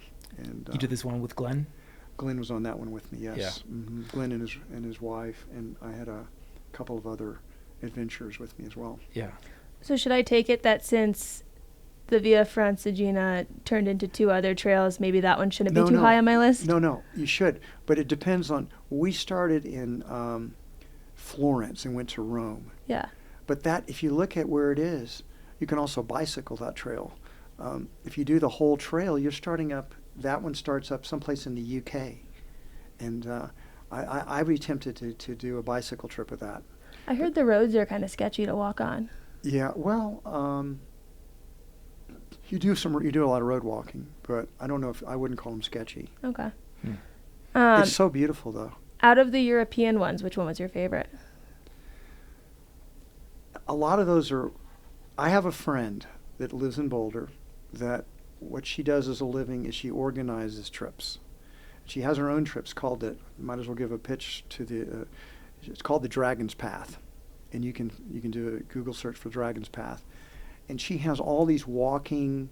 She kind of specializes in walking tours, and cultural walking, eating tours, and she gets local guides. And I've done so many trips with her. I love to. She's organized. My trek this summer, I've got 2 weeks in Iceland, and she's organized that for me. So those trips are, I take friends with me on those trips, and you're always staying in like 3-star type hotels, not the highest end, but comfortable bed and breakfast type places. And I like being in Europe. The trails are beautiful, people are nice, food is excellent. I can get friends who don't want to camp to go on those trips. I can get my wife to go on those trips. She doesn't like to camp. So I actually really love camping. So I like the combination of the two. Yeah, do your fellow successful businessmen think that you're crazy going out and sleeping in the dirt? I don't know how common that is. And I don't know. I mean, I'm not mostly hanging out with, most of those people aren't really up. They're not really long distance hikers. Yeah. I'm not really interested in it. Yeah. So we're at the upper limit for what I told you for the time. Yeah. I have a couple more questions. If you got to get out of here, we can couch them. No, go ahead. Okay. I'm having fun. I'm talking about something I really care about. Yeah. I'm curious to get your take on this because this is becoming big news in our world right now. But I'm curious to get your take on REI's effort at union busting. I know obviously this is something that you encountered at Whole Foods. I don't know if you followed the story. I don't know the details. I haven't been following. Okay. It. Well, then we'll skip that one. No, I'll just say here, I'll give a perspective on it. First of all, because I've been accused for many years of being anti-union, and I've never been anti-union. Unions have played an incredibly important role in American history. Unions have protected workers many, many times when they were being exploited and abused. They've worked for workplace safety. They've helped increase pay. So I'm not anti-union. My take on it was Whole Foods. I kind of saw unions, they do have an adversarial attitude. You know, the company unions that are legal in Japan and other parts around the world are not legal in the United States. The only unions that are legal are third-party unions. So you can't have the management part of the union. They have to be an outside organization. So those unions tend to take a us versus them attitude. And so I've always seen unions as sort of a competitor for the hearts and minds of the team members. And that they're a competitor because if you don't do a good job of taking care of your people, if you don't pay them well enough, if the working conditions aren't good enough, if they fundamentally don't feel appreciated and taken care of, then the unions are where they can go to. But my job, I always felt, was to make Whole Foods such a good place to work. And we were named one of the 100 best companies to work for in the United States for 20 consecutive years. We wanted our stores to be such great places to work that people wouldn't feel they needed a union. And if they needed one, then that was always an option for them. So I don't know what's going on with REI. I don't know whether REI is a good employer or not. I don't know if they're trying to... Union busting is sometimes thrown around rather carelessly. Maybe they are trying to union bust, or maybe they're just trying to make their workplaces a better place so people won't choose unions. So it's just, I don't know enough to comment on it. But I just wanted to say for the record that unions can be good, and hopefully they wouldn't be necessary. But if they're necessary, they're necessary. Yeah. Was it just the one store the one Whole Foods store? And then they voted to disband, right? Yeah. Kind of what was interesting there is after they voted the union in, first of all, there was a professor at the University of Wisconsin in Madison. His class project was, I want you to go unionize. A socialistic professor wanted your job's to unionize Whole Foods Market. If you're successful, you're all going to get A's. So a bunch of them hired in, and they made a lot of promises of the way things would be if they voted a union in. This was one, as you know from reading my book, that was when I was hiking the AT and I had to come off for a week or about a week to deal with it. And they voted a union in, and then of course made a bunch of promises, and then Whole Foods began to negotiate with the union as we're required by law to do. The laws you have to negotiate in good faith. But I took it as a personal challenge. It's like, wow, how could this have happened? We have not done a good job. We've let our team members down. And I vowed this will never happen in another store, not while I'm there. And so after I finished hiking the trail, I went and visited over the next year every single Whole Foods Market in the company and talked to the team members. And I asked them every time, how do we make Whole Foods the best place to work in America? And I got incredible feedback. Most of it, we pay us better, but also give us better health benefits. And we need ways to deal with bad store team leaders and we needed better communication protocols. So in a store, people needed a way to whistle blow on bad leadership. Whole Foods didn't have good mechanisms in place. So what we did is we raised the pay of everyone in Whole Foods. We improved health benefits for everyone in Whole Foods. We changed communication protocols for everyone in Whole Foods, except for Madison, Wisconsin. We offered it we said, this is what we'll do, and the union said, no, we don't want that. We want our own deal. So what happened is that the union couldn't get a contract done. and because they were asking unreasonable things. Meanwhile, the organizers left. They went back, got their A's, and they left. And the team members at the Madison store saw everybody else around the company getting paid more money, getting better health benefits, getting better communication protocols, everyone but them. So you can't decertify a union for 1 year, but almost to the day after 1 year passed, they voted to decertify that union. They immediately got higher pay. They immediately got more benefits. So, and we've not had a strong union challenge ever since then. Which is very common in the grocery industry, right? No, most of the grocery industry is unionized. Yeah. So in addition to paying better, and you mentioned health benefits, what other tips do you have for building a good, strong, positive company culture? Good question. And it's actually not that difficult to give you the fundamentals. First, it starts with purpose. Everybody wants to work for a company that has a higher purpose besides just making money. And that higher purpose will come back to what kind of value creation it's doing for its customers. Think about it. Doctors. What's their higher purpose? Save lives, make Yes, people to healthy. save lives. Are they well paid? Do they make a lot of money? Yes. They do. Teachers educate. Architects design buildings. Engineers construct things. They all get paid. But that's not their purpose. Their purpose is to create value in some way for other people. So do all businesses have that higher purpose. So to just say it's about making money is unfair. It's kind of like my body has to produce red blood cells or I'll die. That doesn't follow my purpose is to produce red blood cells. Similarly, business has to make profits or it will die. But that's not why it exists. It exists to create value for customers. So when you have a strong purpose, that becomes the foundation piece, the foundation part for your culture.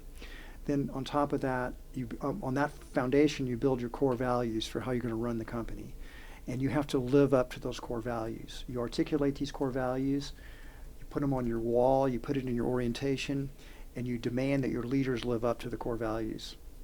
And so Whole Foods core values, for example, are selling the highest quality natural and organic foods in the world, satisfying and delighting our customers, caring about our team members' happiness and their growth, having our suppliers as our partners, creating profits for our investors, creating prosperity through our profits for our investors, and then we had leadership principles on top of that, the way we would behave in the workplace, and so then it's important that the leaders, particularly the CEO, embody the purpose, live the core values, because otherwise you're just a hypocrite and people they pay attention to what you do a lot more than what you say. It's really true.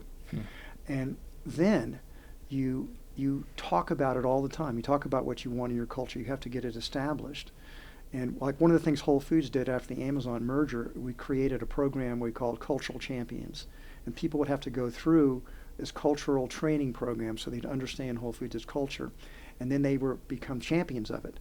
They would articulate it to the rest of the team members. Think about Amazon, such a big company, and they have like a gravitational pull. It's not like they tried to change Whole Foods' culture. They're just so big.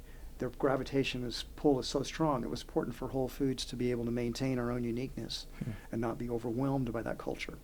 So these are the most important points: purpose, core values, leadership principles, and live it.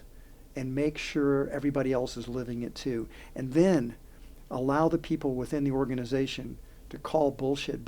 We're not living up to our values. And then the culture becomes like an immune system. People that don't fit into that culture, the immune system starts to spit them out. So like assholes don't fit into the Whole Foods culture. And when we'd hire them, the culture would find them and eject them. The culture sort of protects itself. How do you enable that for people to speak up when something's awry? That's part of your core values. You have to allow it. And it's not that cultures can't evolve. They can and they should and they will. But it's important, if you're the leader, that you pay attention to the culture. Think of another metaphor. Your culture is a garden.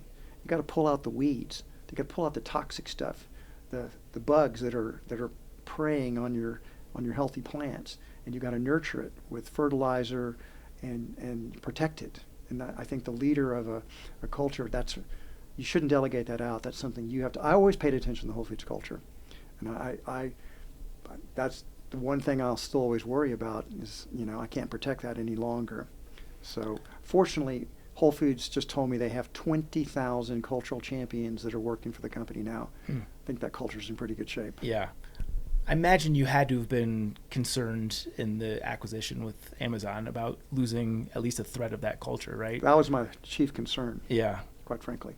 And Amazon's credit, they've influenced Whole Foods because they do a lot of things really well, but they did not try to deliberately change Whole Foods' culture. That was one of the things I talked about it.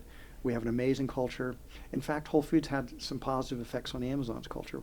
One of the things that happened before I left was Jeff Bezos, in one of his annual letter before he stopped being the CEO, became executive chairman, he said he wanted Amazon not only to be the Earth's most customer-centric company, he wanted to be Earth's best employer. And I wrote him a long letter and said, Jeff, if you want to be the Earth's best employer, here's some things that you should do. And I made several suggestions.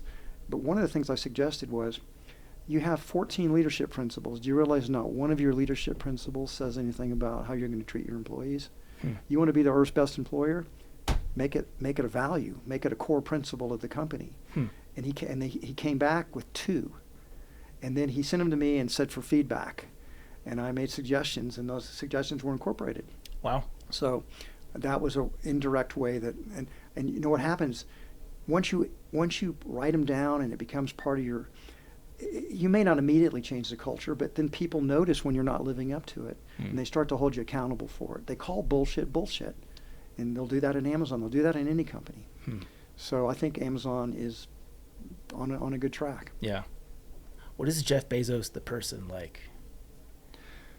He's a genius. He's brilliant, very intense guy, very thoughtful, highly creative. Definitely one of the great entrepreneurs who's ever lived.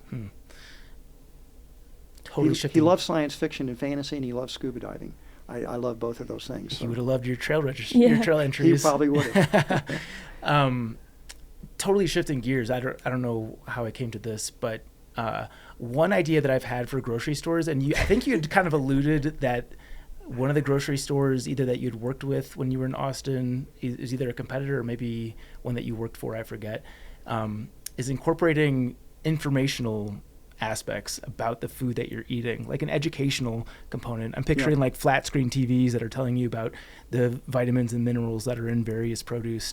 I think there's a simple, better solution than that. You can only communicate so much in a digital board.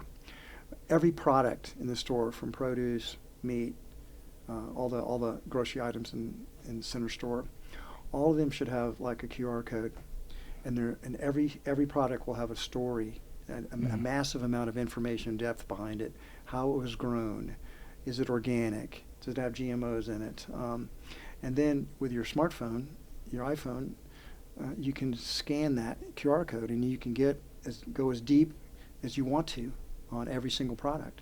It's a much better idea. That's why you are who you are. That was one of the things that they started working on it before I left. I don't know if it's still alive or not.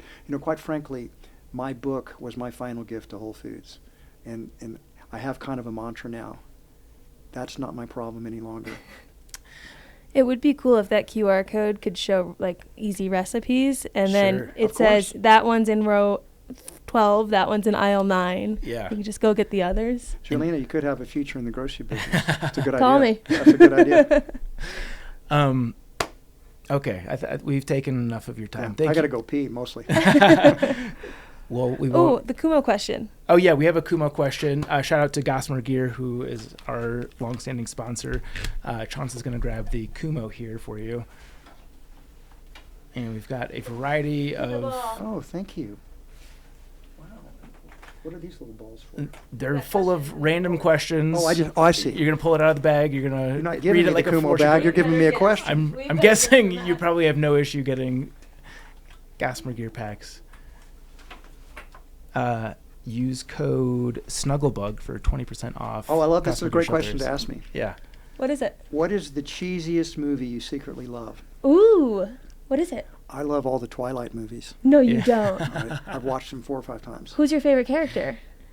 In the movies, my favorite character is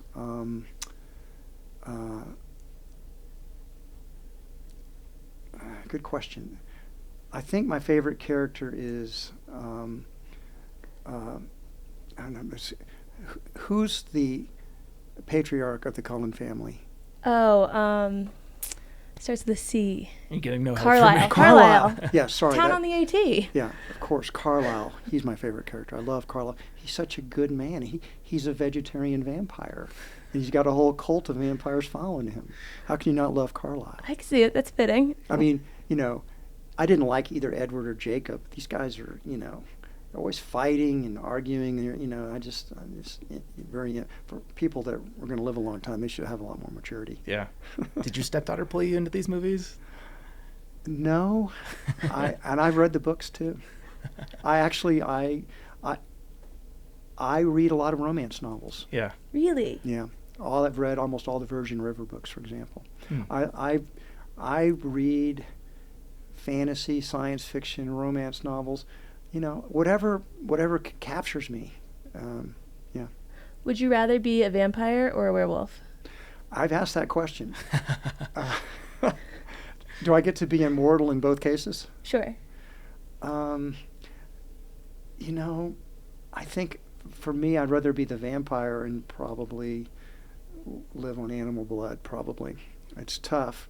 It feels out of character for you. No, I don't know if that's true. No, I think I'd rather be one of the werewolves, like one of the shapeshifters like Jacob was, because he gets to be normal most of the time, too, and he can eat regular food. So he could be, I suppose he could be a vegan if he wanted to. Yeah, imagine you can never eat whole foods again.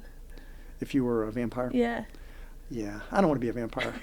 Well, we settled it. All right, so the new book is The Whole Story. It's excellent. Please go check it out at Whole Foods or Amazon. Do you want to talk about the startup that you're currently working on?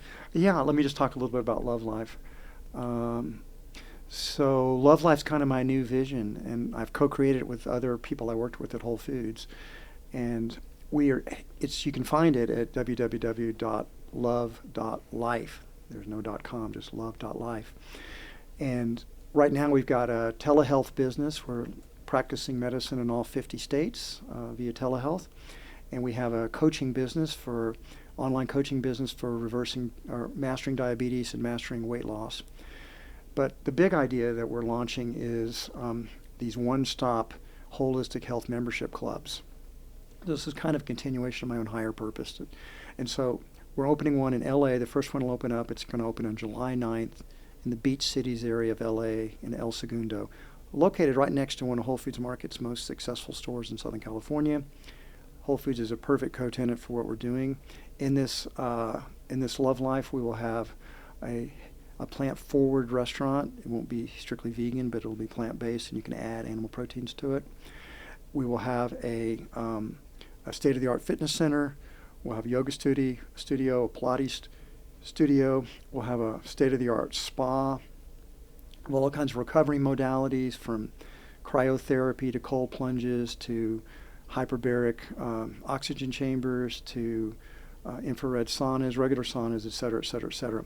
We'll have pickleball court, 3 of them, and we will have a medical center, which is the most important one. So when do most people go see a doctor? When they're sick. Exactly. Usually by the time you go see a doctor, if it's a chronic disease, it's too late. And our vision is we have the technology today so that from a very early age, but it's never too late, you should get an assessment done. You should find out your baseline health. And then you should begin to monitor it on a regular basis. We now have these wearables that we can do, like Apple Watch, that can check your sleep, check your movement, check your whether you got AFib. You can wear a continuous glucose monitor if you have blood sugar issues, and you can find that out. So we get a baseline established. Then you work with a wellness coach and a doctor to create a sort of customized, precision, individualized plan for yourself to take your health to the next level. We'll also be doing breath work and meditation, so it's also not just going to be your physical health, it's going to be your emotional and spiritual health. So we want people to become the healthiest possible beings they can be on this planet. That is a vision of Love Life. I hope to create, eventually we'll create these in every city in America, every major city, just like we did with Whole Foods. Sounds amazing. Are you friends with Peter Attia? I've met Peter a few times, and I've read his book, Outlive. We were not friends, but I've met him a few times. Okay, because I think he's based in Austin, right? He lives in Austin, okay. Correct. Just assume that your guys' lives overlapped. Well, John, thank you so much for your time. You're very generous with this. Again, please go check out the book. And yeah, thanks for joining us here on Backpacker Radio. Thanks, Zach. Thanks, Juliana. To the Trek propaganda portion of today's show. This one, for the FKT junkies, you'll love this one. This is from our editor, Ariella Nardizzi, who's our editorial intern. This is Christian Morgan aims for another Appalachian Trail FKT. He had already set the supported southbound time. He's now going after the supported northbound time. I'm sure as of the recording of this episode, a lot will have changed. So we'll probably have another update on the website then. But if you're just interested in general FKT news, especially as it pertains to the AT, definitely check out this article or subsequent articles that we will publish. Or I think FKT has their own podcast. Really? Yeah. I don't know if it's still going, but yeah. Huh. Okay, question of the day.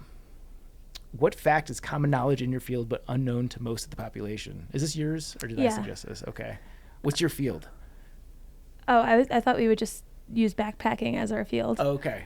I wasn't sure if you were talking about your career. Do you want me to give sales advice?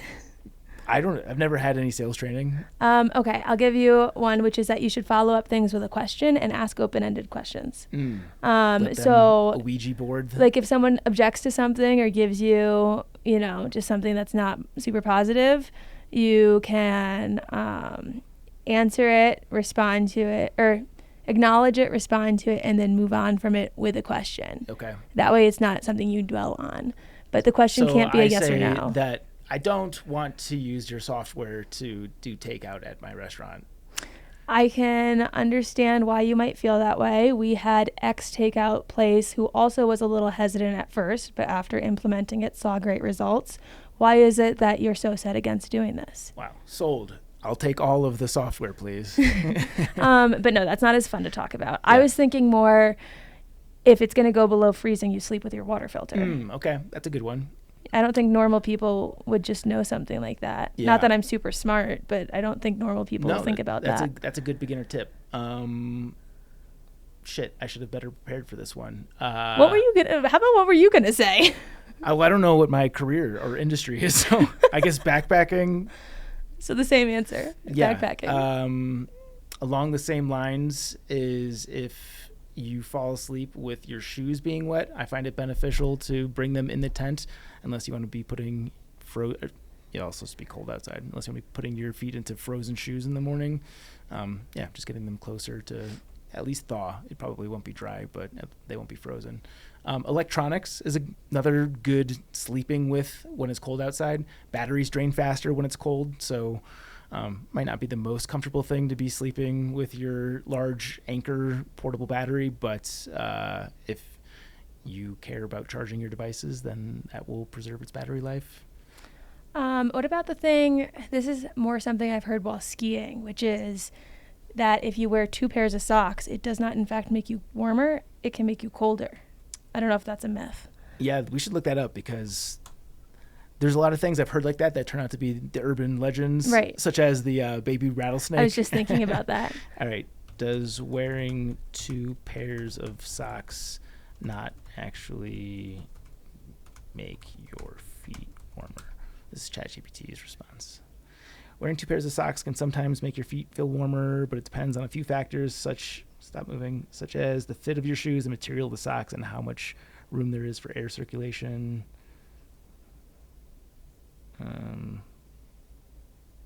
Wearing 2 pairs of socks can make your feet feel warmer if done correctly. I feel bad citing ChatGPT. Yeah, I thought you were going to Google.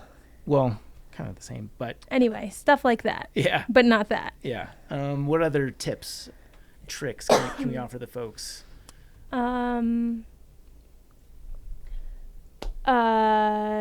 how about wearing your sunglasses on the back of your head when you're hiking where mountain lions are? Because they'll think that those are your eyes, and they like to attack from behind. Have you ever heard that? No. You're supposed to wear your sunglasses on the back of your head because they know where your eyes are, and they try to attack you from behind. And if they think you have eyes on the back of your head, they get confused. Yeah. That also sounds like maybe a thing that... No way. You. How about you give one? How about you do something, and I'll look this one up. Yeah. Okay. What other ideas do we have?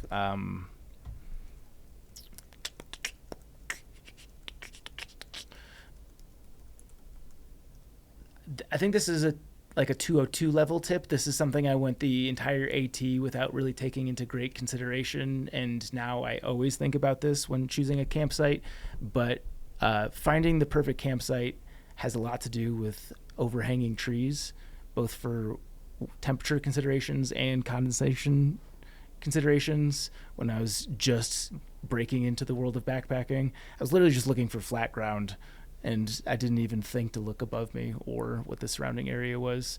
And I suppose a worthwhile follow-up to that is also keep your eyes out for widowmakers, because those will get you. Okay. All of these things, I'm not clicking into any of them, but are saying that I'm right. Can sunglasses or lack thereof save you from a mountain lion? Wear on the back of heads because tigers always attack from the back. This one suggests a Halloween mask. This one says... Is this like a Reddit thread and people are no, just this is being just funny? Google. I'm just skimming. If you're worried about a mountain lion attacking you from behind, wear sunglasses on the back of your head. They will think you have eyes. It's just, full face helmets. This is a mountain biking forum. Discourage mountain lion attacks. I'm not questioning that lions do attack from behind. I think that's but all of not these, disputable. Try to confuse it by wearing a bandana and the sunglasses on the back of your head. Yeah. How to behave around a cougar. Mm-hmm. Yeah. Okay. I don't know otherwise. It just seems like one of those things where somebody says it and it gets some momentum, and it's not. Do actually cougar hats work? There are specific hats that have eyes on the back of them, and they're called cougar hats. It sounds like a good idea for somebody trying to sell a cougar hat. Wait, these are actually kind of funny. So yeah, things along that thought process. See? I wouldn't want to attack that either. Yeah, especially when you're giving it cat eyes. Oh, I have another one that's actually, I think, way more in line with what the spirit of the question is. What fact is common knowledge in your field but unknown to most of the population? I don't know if this is still true, but I worked for the San Diego Padres for a year, and I learned that, at least there, I don't know if it's still true, but the beer that is on tap is a lower ABV than the bottles and cans. Why? I don't know. Oh, okay. But it was toward the end where, like, one of the sales guys told me, he's like, yeah, don't ever buy the beer on tap, because I think it didn't matter what beer you were getting, it was like 4.2. Interesting. But all the canned and bottled beer, I guess it would be canned beer. You're probably not selling a lot of glass at a baseball stadium. It sounds like a ripoff. Yeah. Yeah. Should be a cheaper price. Should at least be advertised. Yeah. Like, I'm paying a lot of money to catch a buzz at this game. You better not make me get more of these things. I'm trying to hold back a sneeze. I can tell. Do you have any more sales tips? Probably should have asked the founder of Whole Foods. One of the best things you can hear someone say to, like, make you think that they're on the same page with you is not like, I agree or you're right, but that's right, or that makes sense, because that shows that they're thinking about it and they're not just trying to agree with you. But like, if someone says something really profound and you go, that makes sense, like, you kind of, so that's like a really green flag if you start to hear that. Have you gotten any tactics at the new company that you thought were superior to the previous job? No, it's such a different product. I'm just like, I feel like I'm still eating humble pie and faking it till I make it and trying to stay above water. Yeah. Which is good. We like a challenge. Yeah. Have you made it known what the company is? We don't have to. I was just curious if that was public information. I mean, people could find it on my LinkedIn. Okay. Toast. Yeah, it's toast. If you own a restaurant or know someone who does in the Modesto area or Yosemite area, they said that Is that your region? Yeah, it's Modesto, Turlock, Lodi, Yosemite, all that area in California. But they said that people notoriously have trouble getting toast into, like, Yosemite places because A, they're so small town, and B, like, all the resorts and stuff are so tightly run. But it is the superior product, I think. I agree, which is nice. I like to really believe in what I'm selling, and I think that Toast really does do a lot of functionalities in one thing, which makes me happy to call people and talk about it, because I don't feel like I'm like giving them anything bad. But it's still just like getting someone to be interested to talk to you. So you want to try to get in the door either when someone's buying a place or starting a new place, so that you're getting to talk to them first. Yeah. And as a business owner, your propositions constantly, you're bombarded by people trying to sell you various things. So it's tough to break through that. Dude, and some of the competition's pretty mean. Not to take us on a segue, but there's competitors that I don't think understand that you don't really get ahead by bad mouthing your competition. It's not really like that nice. It's not a good look. But there are competitors that have advertising that's like pieces of burnt toast, and it says your last POS is toast, and it's like so pointed. But I think that just shows that they've got to fight. Yeah. Although sometimes it's fun. Safer way. Yeah, safer way is hilarious. But yeah, I did laugh when I saw that ad. Anyway, that's my job. I have a note that there's a spooky thing of the week. Oh, yeah, this was last week. Woo! I think my 1850s rental is haunted. Okay. So now you're on the ghost train. No, I've never not believed in ghosts. Okay. I just am open to the idea of them. But so you went from skeptical to being a believer? No, I'm still open to the idea of them. But that your house is haunted? How do you rectify those two thoughts? Well, I'm just making a statement. There's plenty of other reasons this could have happened. Okay. It's not concrete enough for me to be a firm believer, but sometimes it's just fun to say a place is haunted. A soft believer. Yeah. I haven't figured out what this noise was yet. So the way our house is structured, when I told my manager this story, I drew her a layout of my house. But we have our upstairs, and me and Garrett's bedroom has 2 bedroom doors, and one goes down to the front door, and the other one goes into this little hallway area that then connects to my office and our bathroom, and then it has this small staircase that goes to the kitchen and the back door. And I lock all the doors at night. When we first moved in, Garrett thought that I was nuts because I was not only locking the house doors, but our hallway door and our bedroom door, just locking everything with a lock. Sure, yeah. Fine. And so the other night, we're both sleeping. It's about 3 a.m. And we hear, like, when you go to pull on one of these doors, because sometimes I'll lock both, and we'll go down one set of stairs in the morning and come up the other set, and then you go to pull it and you realize it doesn't open. So we know what that sounds like, of pulling it, thinking it's going to open, and it doesn't. And we were sleeping. It was like 3 a.m., and we heard the door in between our bedroom and the little hallway that then has the other door to the downstairs, all of which were locked. We hear the middle door to our bedroom pull and get stuck really loud, to the point that me and Garrett both not only woke up, but shot up, like sat straight up at the same time, woke both of us up, and Garrett fell asleep wearing noise-canceling headphones. So it was so loud that with noise-canceling headphones on, he heard it loud enough that he sat up. So is he on the ghost train now?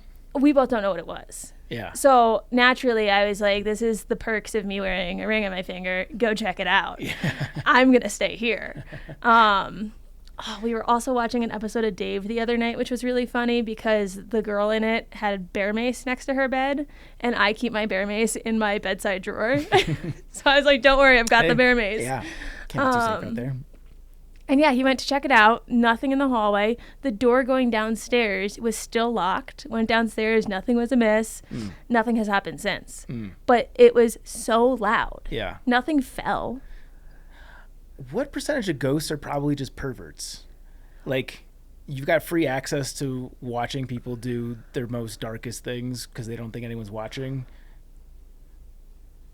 We were sleeping. No, I understand that. It's like boring for a ghost pervert. But if there's a ghost in your house, you also poop in that house. You do all sorts of crazy stuff. Yeah, but whatever. The ghost is watching. They're probably not interested in you, though. You're like a different material to them. That's like you getting interested in a goat. I thought that was the whole purpose of a ghost, was that they were there to try to communicate or... No, they're like stuck between worlds, I think. Like they have unfinished business... Or they're just like trapped. Maybe their business is watching you take a dump. Maybe. But here's where I'm also skeptical on it being an actual ghost, if those are something. They don't need to use doors.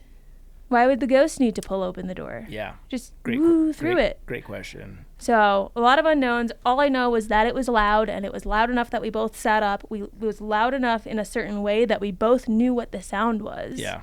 From familiarity. And it hasn't happened since. Yeah.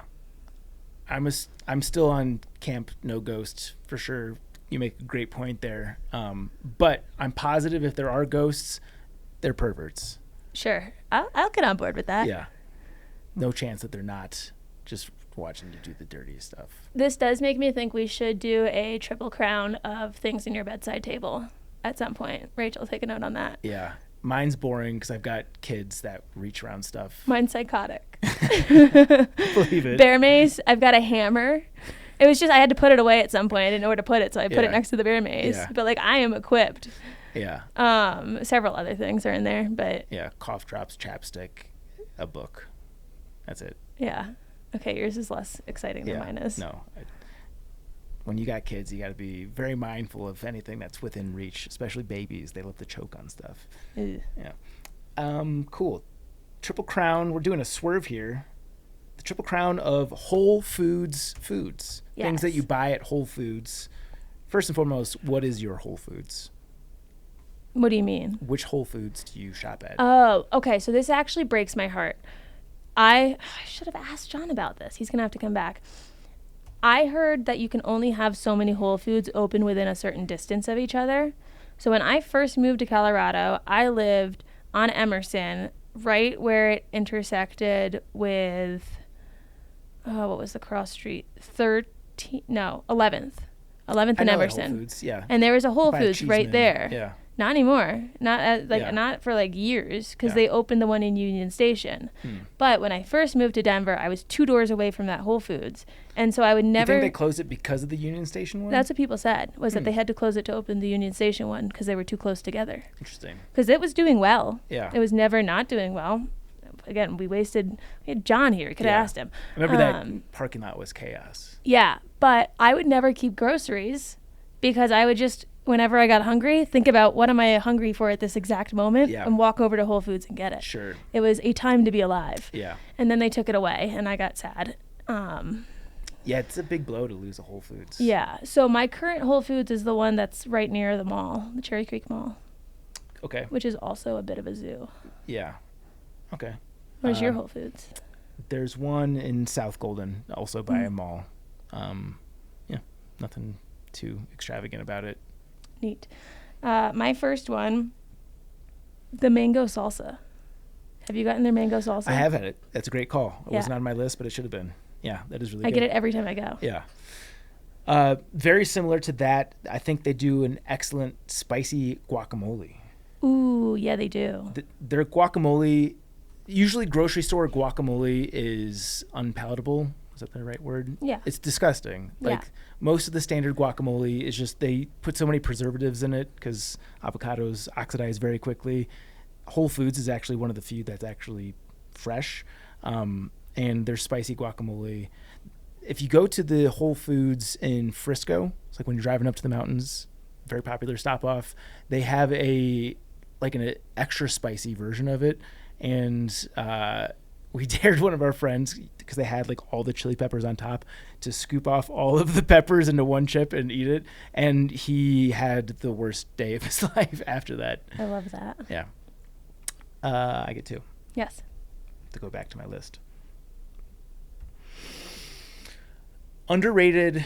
I think a lot of their prep food is very good, but I think of their prep food, the breakfast burritos are standout for me. I feel like I talk about breakfast burritos quite a lot on this podcast, so I'm kind of a connoisseur. I think they do a really good job with their breakfast burritos. I've never had one. They're cheap.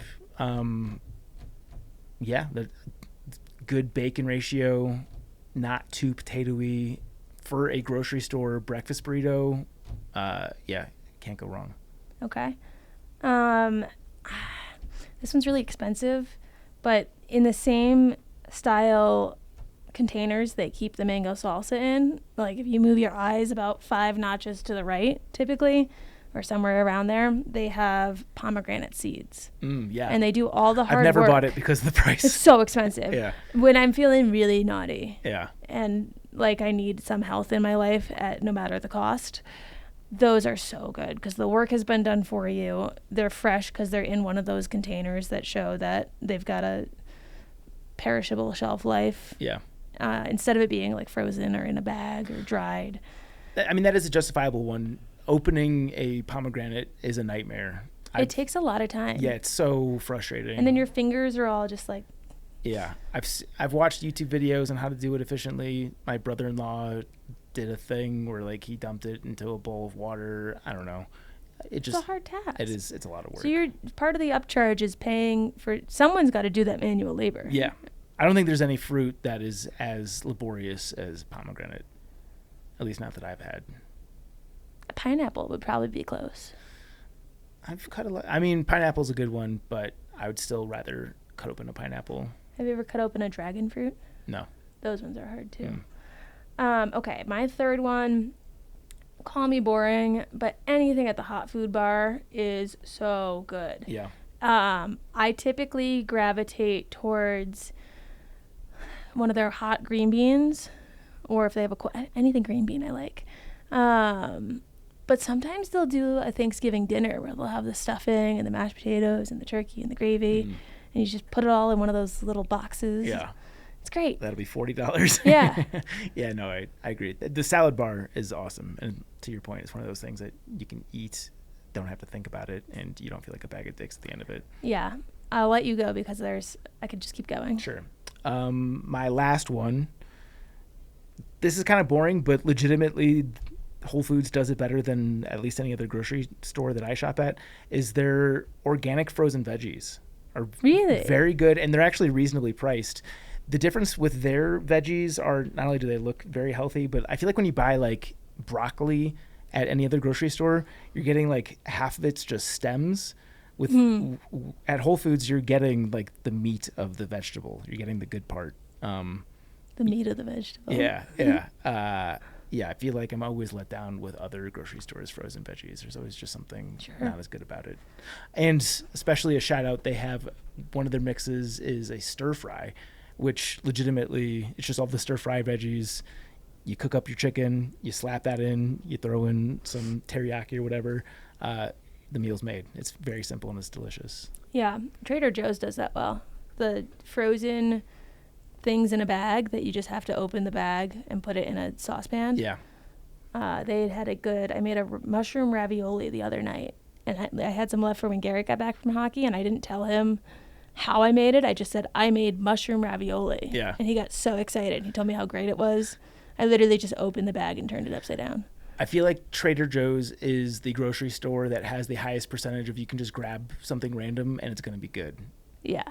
More than Whole Foods, more than Costco. Like, you can buy anything with pretty solid confidence and it's going to rock. Yeah. Shout out to the bakery section. They've got a lot of cute cakes that are surprisingly small in size. So it's probably bigger than a portion for one, but it looks doable for one, which I appreciate. Jenna's a very big fan of the macaroons. Yes. The macaroons are good. Also not cheap. Macaroons are never cheap. No. But yeah, tasty and gluten-free.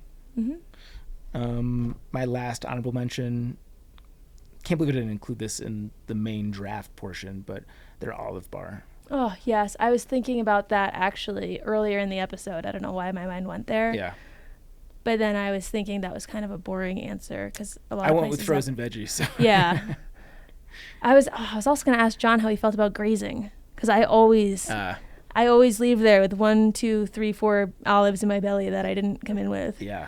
Well, I think he thinks you're going to hell. But energy Probably. Isn't getting created or destroyed. Cosmic orgasm. True. Sorry, John. Yeah, that's the Triple Crown of Whole Foods foods. We have a priest confession. Oh, do we want to do this one? Huh. I don't think I have. Should we save this for the next one? Yeah. Okay. We'll save this one. I like that it ends with, it's fine, it's chill. I think I played this one for you. Maybe. Yeah. Anyways, mailbag. Hello. I left a 5-star review, so can I get a sticker? Haha.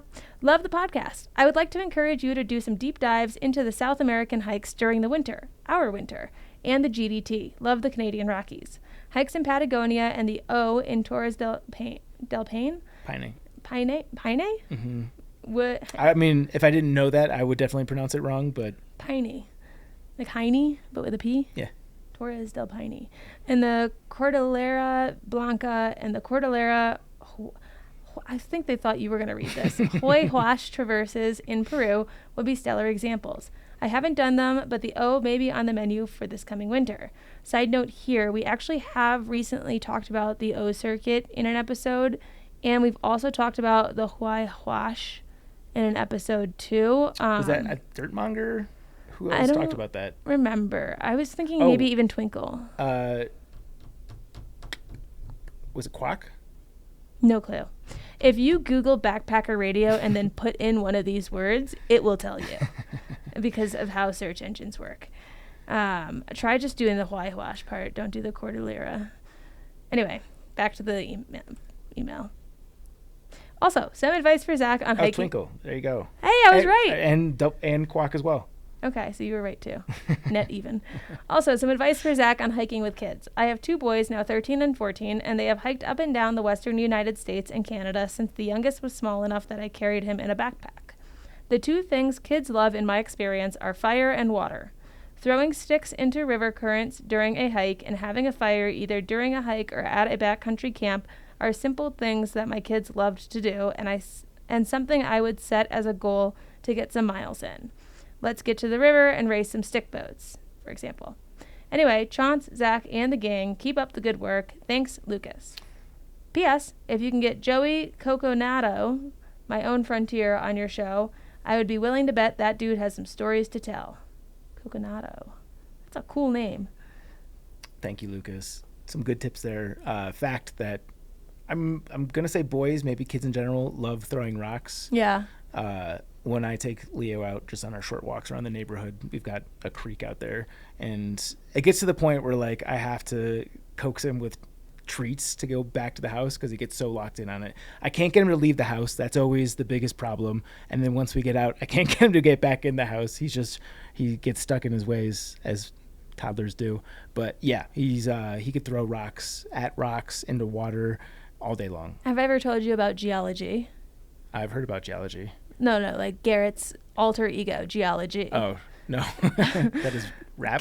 Garrett, when we go camping, like there's one campsite we like to go to that's on a stream, and it's got these really flat rocks that if you throw them, they smash like dinner plates. Okay. And Garrett loves hitting them against each other, but it's a solo activity. Uh-huh. So sometimes, like when we were not so into dating where I'll just go do my own thing and not care, but when I'd want to hang out with him more, I'd go sit with him while he's smashing these rocks on each other, and he would get up and go sit somewhere else. And I wouldn't get the hint at first. I'd keep going up and like picking up a rock and be like, yeah, this is a cool rock, like trying to bond, and he would get up and go sit somewhere else. And finally he was like, it's kind of like a me activity. This is boy stuff, John. He's literally just taking rocks and throwing them and watching them smash.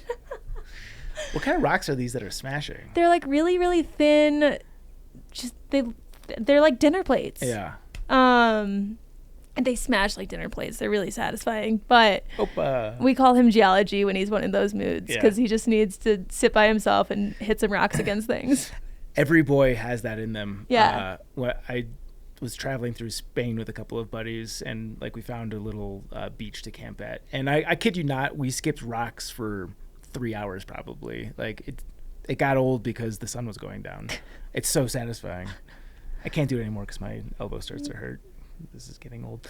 Okay, 5-star review. We got a couple of them. First one, this is from Boo Boo with an extra O. I'm getting cross-eyed. No, it's Boo Boo. Boo Boo Divad. Great podcast. I found this podcast almost a year ago, and it's my favorite thing. I love listening to everyone's stories. That's it. Thank you, Boo Boo. We love you. And this one's from Resident Hiker. My favorite podcast. Chaunce and Zach share their own experiences and interview exceptional athletes week after week. I look forward to each new episode.